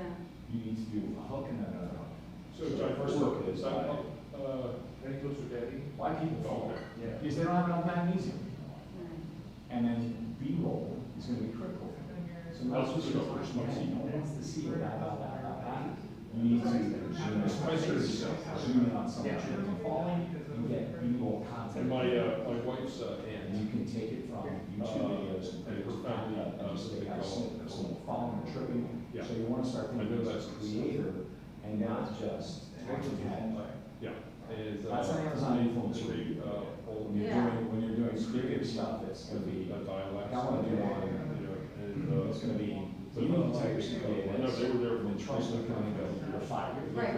On business. So if you're not using the investor rule, and if you're in your own house and you're in a business, you're not using the investor rule, you fire I yourself. can't find it, so. But then I want to also put it on something the to try to picture, do. that's the national, golf courses. that's- Yeah, I'll take a look. So there's people There's that nothing get to look into at, it, right? all that stuff on TV. You don't have You the, probably hate watching that anchor. you have a website? You watch the anchor person, you watch this up here, and then when it finally gets to the big screen, Okay. your body tends to Watch react it. to it. It's like, oh, I can watch a video about something else. Right. That's why this person is talking. Right. So your voiceover over B-roll is also pretty important too. Oh, yeah, that's You can cool. do AI Yeah. with TikTok, so I think AI is gonna get this too, but it's just all cartoonish videos. He's an issue maker. I have a VA that would do that for, I think it's like $10 a video. Yeah. Wait, so, but if these guys are paying me for content, I can't throw anything out of this, can I? So what's the big news in India? Absolutely. When I tell The biggest, you sure, I think I did 20 different scripts on AI for my product. You pick the Lucy one, there's that famous like that comes on. Yeah. And that's it, man. You just kind of hook in, you start off with a hook, you go into the scientific stuff, and everything else. Six places. Slap on, Okay, yeah. That's one of my rifle dreams. Yes, that's me, so like, very far.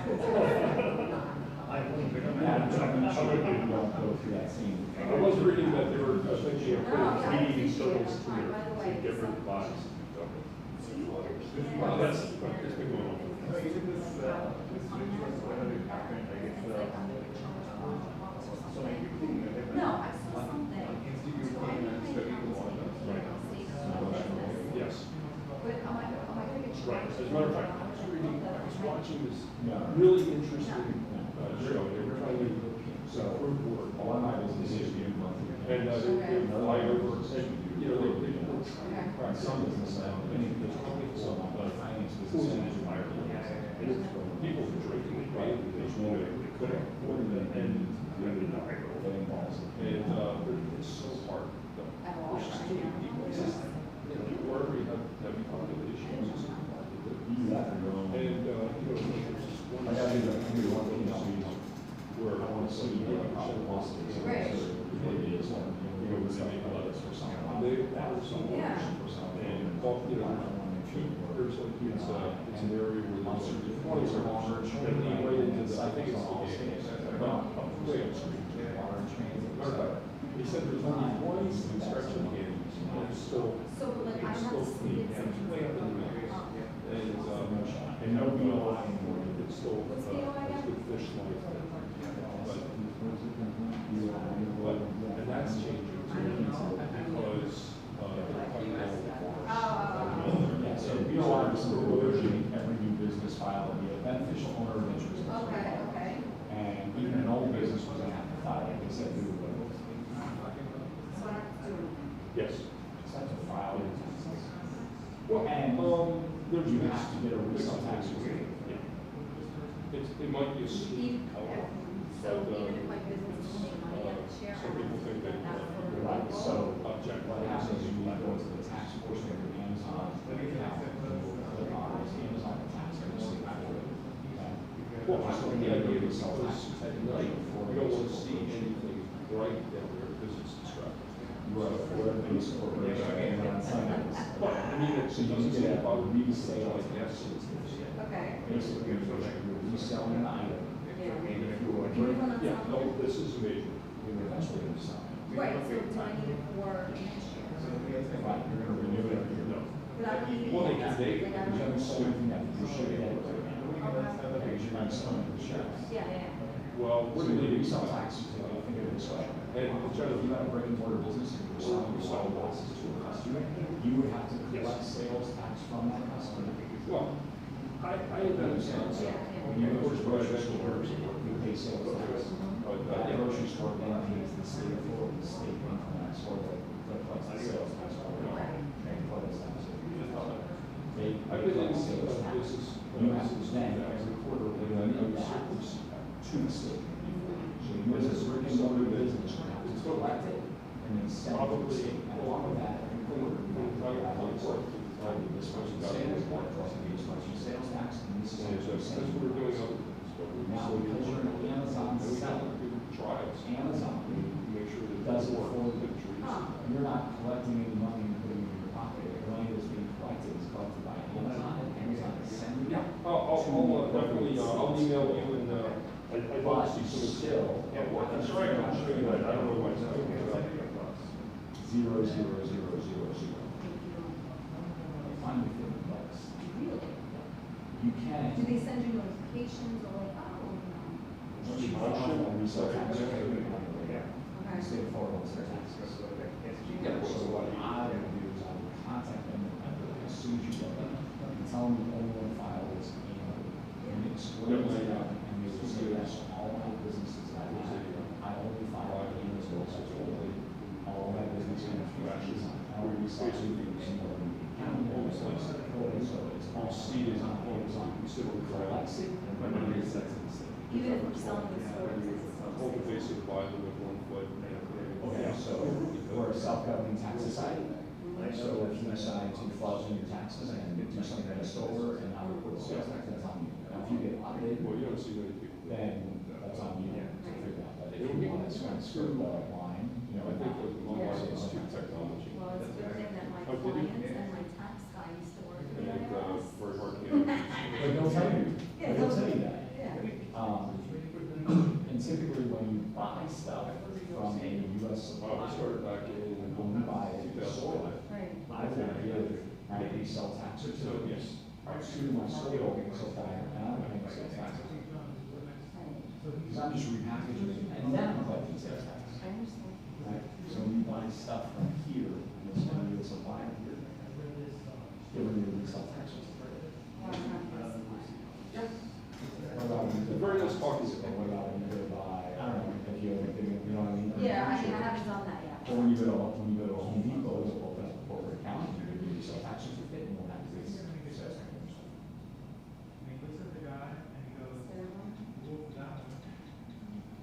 So you can open up a Home Depot account and go get your supplies, or open up a Staples account as a business. Okay. And when you go buy stuff as a business, you also have to give them your resale tax certificate. So when you go buy stuff for your business, you don't pay any sales tax on it. Check out my calculator. Ta-da. Yeah, there you go. And you know what? Tom throws left and pass right. Tom No, is, I'd love to be. Tom could be on, what's that show? What's the, how did it? Who Wants to Be a Who Wants to Be a Millionaire? You like the phone, the person to call or Oh my something? God, no, you're like the guy who like, remember that one guy, that famous guy, he goes, hey dad, I don't need help, I'm just. Yeah, like, just what's whatever, your whatever, problem?" that was awesome. Whatever, yeah. Oh, that's a flex. No, the dad, the person I want to call is my dad. Like, he knows, like, everything. Your dad was more than you? Just about, well, not about business stuff, but more like, you know, what's the capital of, like, Oh, you know, yes, whatever, yeah. right? So, you know, geography, he knows history, he knows music, you know, all that stuff. He's just like, superfluous shit that doesn't make any money anymore. What did he do? What was his career? My dad worked for the CIA, so we lived overseas most of the time. Oh, there you go. I can see that. My wife Lisa, her dad was a navigator for Air Force One and flew around Mason and Florida. Wow. What? He was a navigator for Air Force One and flew around Mason and Florida. Wow. You want to hear a funny story, talking about jets? So, my wife's friend, who she grew up with, was, she was an instructor for Lufthansa. For who? Lufthansa. Uh-huh. Taught pilots how to fly big jets. And she never knew her father. And when she got out of high school, she had a desire to learn how to fly. Never knew her father, right? Always wanted, tried to get in the Air Force, but her vision was not 20/20, so they wouldn't let her be a pilot in the Air Force. So she became a big jet instructor. And years later, when someone died, a very famous guy died, she learned the truth. Learned that this was her father. No way. Her father's name was Wally Schirra, who was an astronaut who went to the moon. And never knew her father, but she had the desire to become a jet pilot, a fighter pilot, and then flew jets. That's But insane. never knew who her father was. How'd she find out later that? Because there was two other kids that her father had that got in touch with her and let her know. Wow. That's amazing. And she looked just like her. Got it, okay, so then like it all connected. That's cool. It's interesting how that is, like you are. Yeah. I was thinking about creating a TikTok channel on stats. Just, you know, weird stats like that. Do anything. Is that funny? Yes. 10% the amount of food you can remove from a slope grocery store is displayed before it collapses. I think people would So subscribe. would you do that? Would you actually show the experiment? I told Lisa that I want to go to the grocery store and I want to just start taking like apples out and putting in a basket like this. And then Lisa's like, we cannot do that in our public building. Yeah, but I don't think that they have like slanted things like that. They do. Do they? They do, yeah. By the way, one more question. Have a nice weekend, you Bye. guys. See you later. What do you think is the key point for a store that retails content and controls and shoot? I'm just curious, What's a good price for what? like, let's say I'm getting a package, brand one, plus a model who's gonna shoot all my A+ content. Brain story. Why do you need a brain story? You're talking about a video just on your product. Not a video, just when I put my listing on, all my A+, I'm down the road brand story. Oh, okay, so Yeah. really, that's really your A+ content. Right, but it's two what is the new, SG would know, SG, what's the new, Alibaba software, Copilot, Pick Copilot? Look up Pick Copilot. Yeah. It's doing a tremendous job with this stuff. Really? Yes. Have you seen it? SG Pick Copilot? No. Pick, PIC Copilot. Okay. It's helping brands do A+ content and images. Pick Copilot. On Alibaba. It's No. It's an Alibaba product, but it's called Pick Copilot. Okay, PIC, and I think it's not Copilot. okay. But you're basically putting up your images and you're just telling it, like, oh, that comes back with some really cool stuff. Are you serious? I think Carlos is using it. Yeah. And like, what do you think it costs? Cost of Pick Copilot. You mean so you're buying the program or a subscription? Yeah, it's like a subscription, I think it's like $9.99 a month or something. Are you serious? I have not used it yet. I don't have time. See, there are going to be a lot of such tools, and this is one of those. Is that it? Is that the Pick Copilot? That's Pick Copilot. So the top e-commerce, top design in the age of AI. Yeah. And it does like there's templates on there. So if you wanted to say, like if I had my fertilizer and I said there's like 3 bubbles and I wanted to fill the bubbles with content, you would say, well, number 1 has this, this, and this, and then it would do it in your, take your product, put it in your render, and then give you that nice infographic.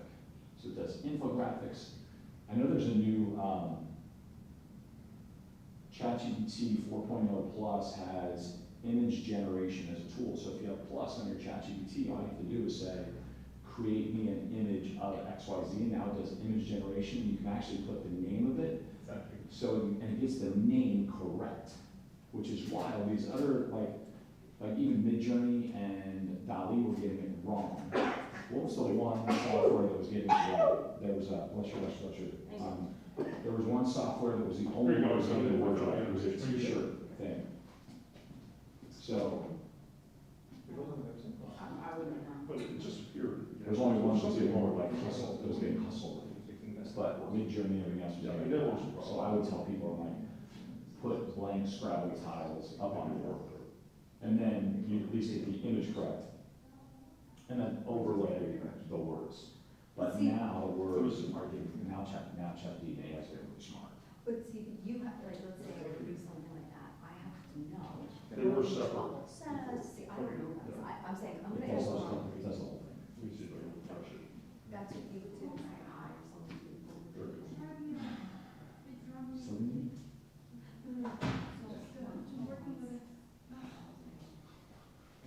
So I'm like, Yeah, it's not like, Carla.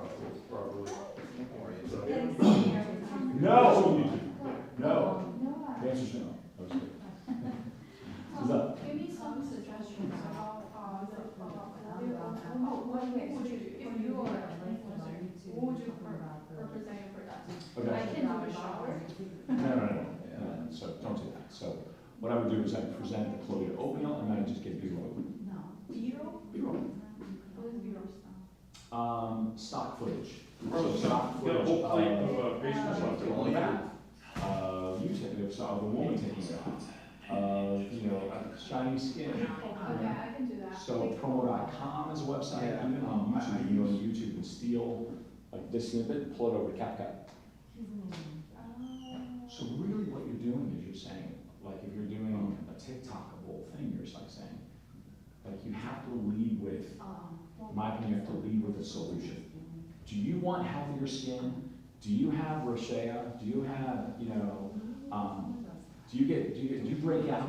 I found a great solution for it, because when you do TikTok videos, you really want to learn how to do them. The first 2 seconds Yeah, is the that's hook, very, yeah. and then the second 7 seconds has to be another hook. Yeah. And you have to vary the shot. You just can't do talking head, blah, blah, blah, blah, blah. Yeah, Can't you do that. gotta do a really closer. Well, here's product. I don't have any blemishes on my skin, this is what cured it. And then you go right into B-roll and you voice over it.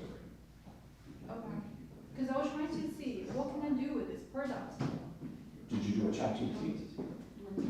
With the soap, they told me to do with the soap, and also the shower, and I was like, I can do a soap in the shower. Ask ChatGPT, so they say, I need a 15-minute, I mean, it's like a 20-second script, and you get a 30-second script with great hooks. If you want to, email me and I'll send you my GPT that I created that will help you create good posts. Okay. So I created a GPT, and what I did is I took all of Viral Issues content and I rolled it into those are all her tricks, and I trained the agent to do it. And then I said, here's TikTok's rules and regulations. Come up with scripts for this product, and it comes up with like that. So ask it for the hooks first, get the hooks there, Okay. and then ask it to create a 20-second and 30-second video, and you'll be able to do that'll be about 15 of them in a heartbeat. And then say, what B-roll can I get? So I find that the more engaged you are with ChatGPT, the better. So the first intro is going to be me introing the product, but I need B-roll so that I can voice over what B-roll would you recommend. And it will give you 5 different B-roll cuts to go to, and you just go find those images. Okay. Yes, because I was, okay. Pretty good. Yeah, yeah. Are you going up? I'm about to, I don't know what I'm going to eat, but I'll go out, yeah. I think SU's going to join us. Are you joining us for food, SU?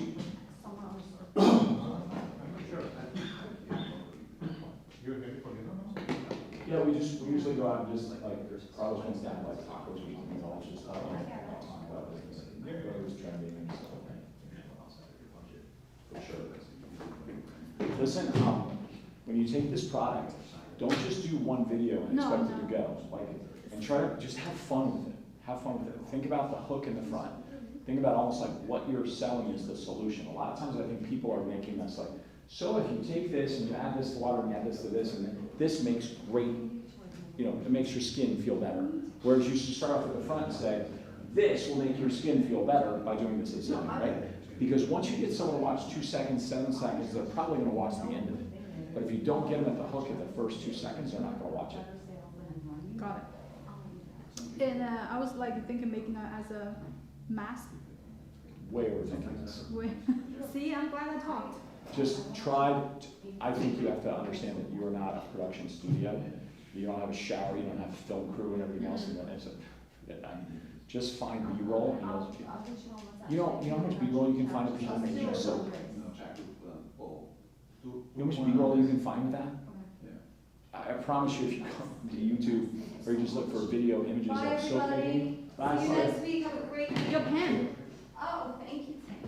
Do you know how many people you can find that make soap? Like videos of people just making soap or Yeah. cutting bars of soap that are in colors, or smelling a fragrant bar of soap, smelling a soap, or a baby getting, lathered up and not having rosacea or whatever that is on it. There's so much B-roll you can find easily. Where's your apartment at? Miami? Tom, I'm in the house. Tom, you're amazing. Well, good luck with that. Yeah, that's sincerely, but I mean, it's And use this as like Listen, here's the bottom line. a launch pad for how you're going to do content in the future. So use this as a learning lesson and just doesn't matter to us. So just leave it up. Have fun with it. Okay. Space, so we're gonna have. Yes. I'll see you next week. right.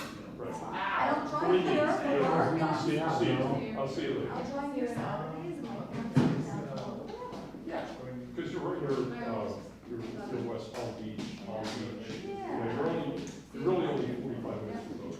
Yeah, that's cool. Like it's not gonna happen. Or you can decide to just go here. South Florida. Just go to start going. How many Just start going like on 14 Lucy if you're going. So. No, well, no, that was not. If I didn't get this opportunity, then like in 3 years. That's So, yeah, I'm sending you that all the AI tools are coming out. To me, that makes sense. Tools are Yeah, it does. Because work. you can't. Just wanted to. No, you can't. Because it's the first time we're meeting. Because I remember when they first started calling those. Can we do? Very impressive. Wesley. I heard you say And, 13 started building those roughly. Is it more than 5 years ago? About 5 years ago, yeah. But there's a few developments there. The one next to me.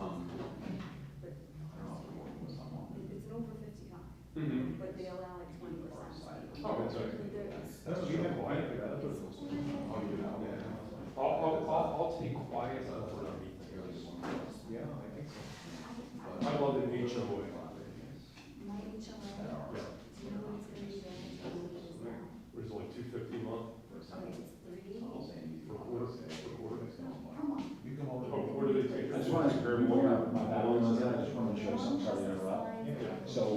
Never the calculator YouTube I put in the chat. So I found this YouTube video of a guy who's creating calculators for all types of things. So he's just like, how do I use that? 1800s shape. Well, so I asked ChatGPT, give me calculators of gum, so Yeah. wine serving calculator. So yes, you have wine type, it'll tell you how many bottles of wine you No, need. you're paying 1,800 for So I HOA. went down with the all. Well, so like you- a ChatGPT. Right, so see, And I said, yeah, now that's I'm not using the actual code. That's why you can't really buy condos So calculator, unless you actually take your website and put that in there too. And now you go to your website, you can be a web developer and put the calculator on your website. Oh, at least it's newer. You might use that as a lead magnet too on your socials, right? Yeah, right. Pretty crazy. Right. We just got an assessment. Yeah. It's going down, I'm like, let me get There's on assessment now. stuff. I didn't impress Carlos with it. With what? Oh, the calculator? Come on. I got a pretty cool. That's all I got. Get home safe, Tom, thank you for Yeah, no everything. question. Let me see what we did for. Let me see your link to it. Yeah.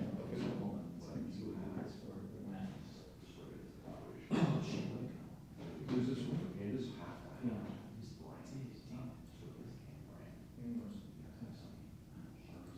Okay.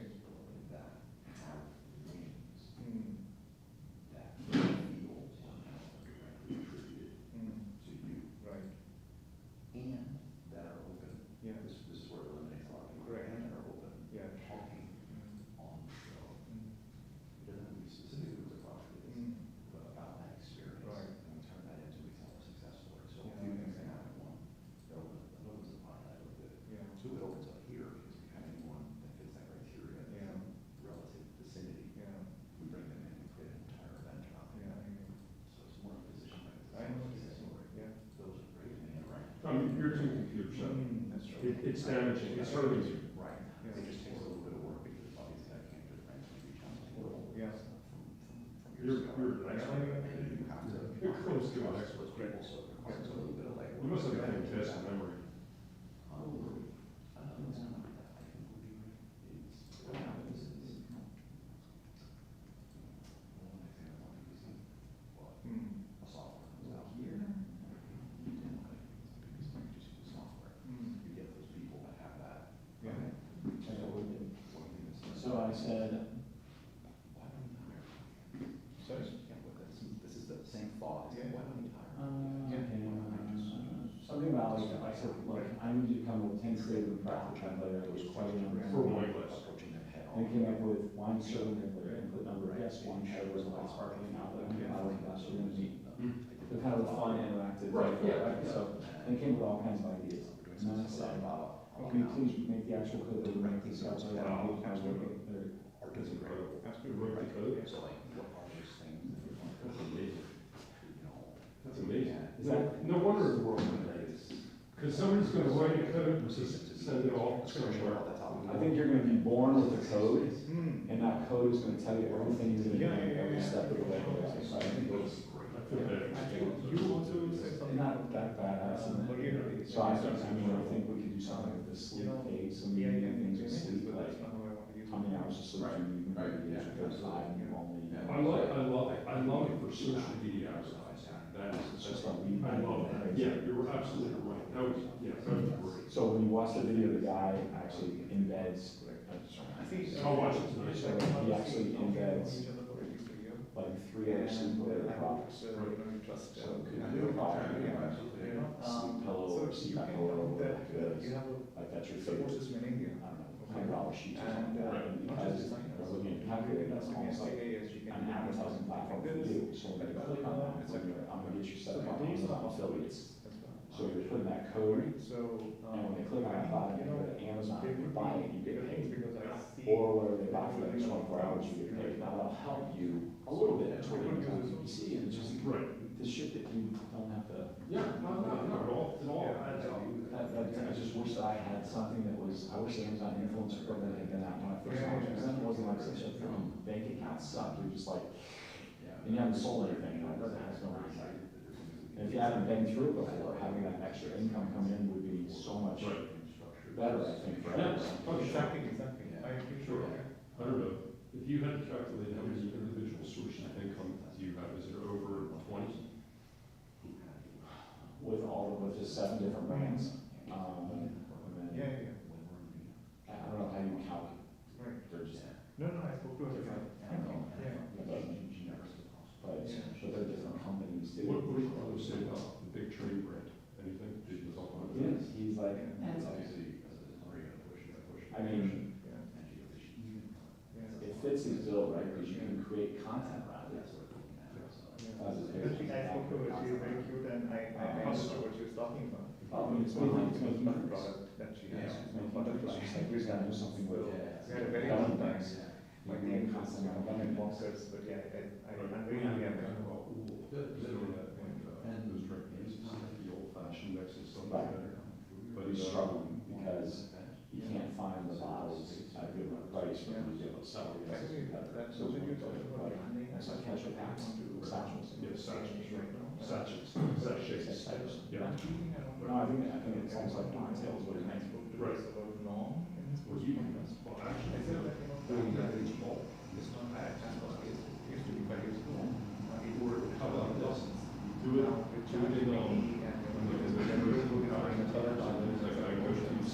It's all perfect. Now here's something. Now they have some about two Yes, I think I have. Yeah, it's like a core coffee maker. You can hold it. See, end of the day, there is that guy that goes along with your and It's so funny when you see people that come in and like when there's a lot of things, I've seen people all the time. And they're sold before I cheap and selling them like Europe. Well, it's skill sets up. Selling Europe, you deal with 5 different companies, 5 different taxes and bad systems. That's pretty impressive, right? I heard you say what you said yesterday, that she's selling you valid more. And it's like, I don't know if you're, I'm just like, She's in a graduate get into it. yeah, why? She started. You know what happened? People that want to propose in the street versus worrying about. And basically, drove us in PPC so much. And those all the keywords now. And, can't believe it got noticed. I did that stuff. I made, you can make it, so it's very easy to make. I was gonna set up my new She's not going to use it for these major times because she got so many bad reviews. People were putting them in the face. And they were breaking it out. We should be able to really reason that world there. Because here's, when she was obviously getting this first party, amazing. I was trying to say some more about. Yeah, because that's why my wife, she uses stuff. We had, go to there's a whole other something you guys need to have, right?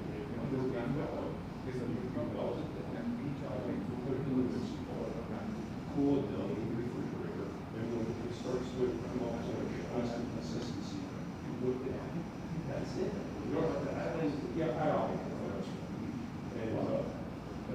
And that's it. The thing was, there's so many people doing. Oh, it's a waste of time. I Well, still remember you brought up the Google keywords, and if you've been into it 3 years, but, Google check, but shot up. But I still believe So happy when I really respect your law. I told you, I don't go by the I said, I searched now, but I supplier should be California, Chicago, right? And they don't really sell that many. You can buy like Kofi BRAZ, and it's like ridiculous. It's just like my product. Instead of throwing it out, now they're selling. So, and with like McDonald's switches, now here's the thing, if McDonald's does switch back to the French fries, it's gonna go up, it's not gonna be able to. well, once again, from social media, it's what all you need is IFK. I'm gonna, I don't really get off here because you're asking voices, so it's not attention, and you can tell on a picture of the old ones, reading about this Friday, it's like, I mean, I don't know, I think I'm glad we're going back that route. Yes.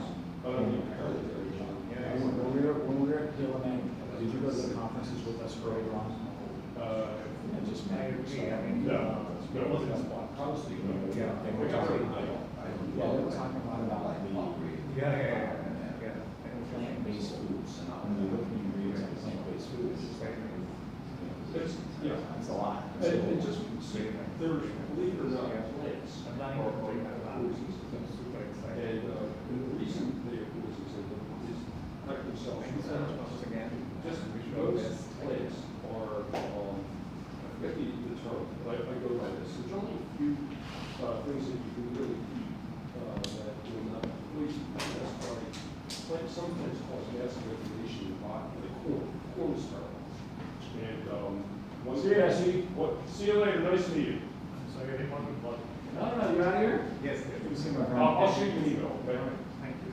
Not going to join Steve? No, he's got to run. Welcome to it, if you'd like. It's okay, I mean, No, we don't talk, we have no secrets. I mean, we really don't. But you're welcome to. Yeah, I know you don't feel obligated either. I know you're in Miami and you might have like a lot of people to see or do, but yeah, he talks about his Korea stories and Korea War. He put me into a foxhole, I was shot up pretty bad. Yeah. Term kids are good. yeah, we can go, Sure. Yeah. Well, Point it out. Yeah, it's yeah. We were just talking about plant-based foods. Oh, yeah. we'll definitely have a chat with all those. Yeah. We're talking about plant-based foods and how. Can cause massive inflammation in your body, and, really, really bad stuff. Like, whole plants. Hey, you got potatoes. Got more stuff on that. Wow, look at that. Wow, that's good.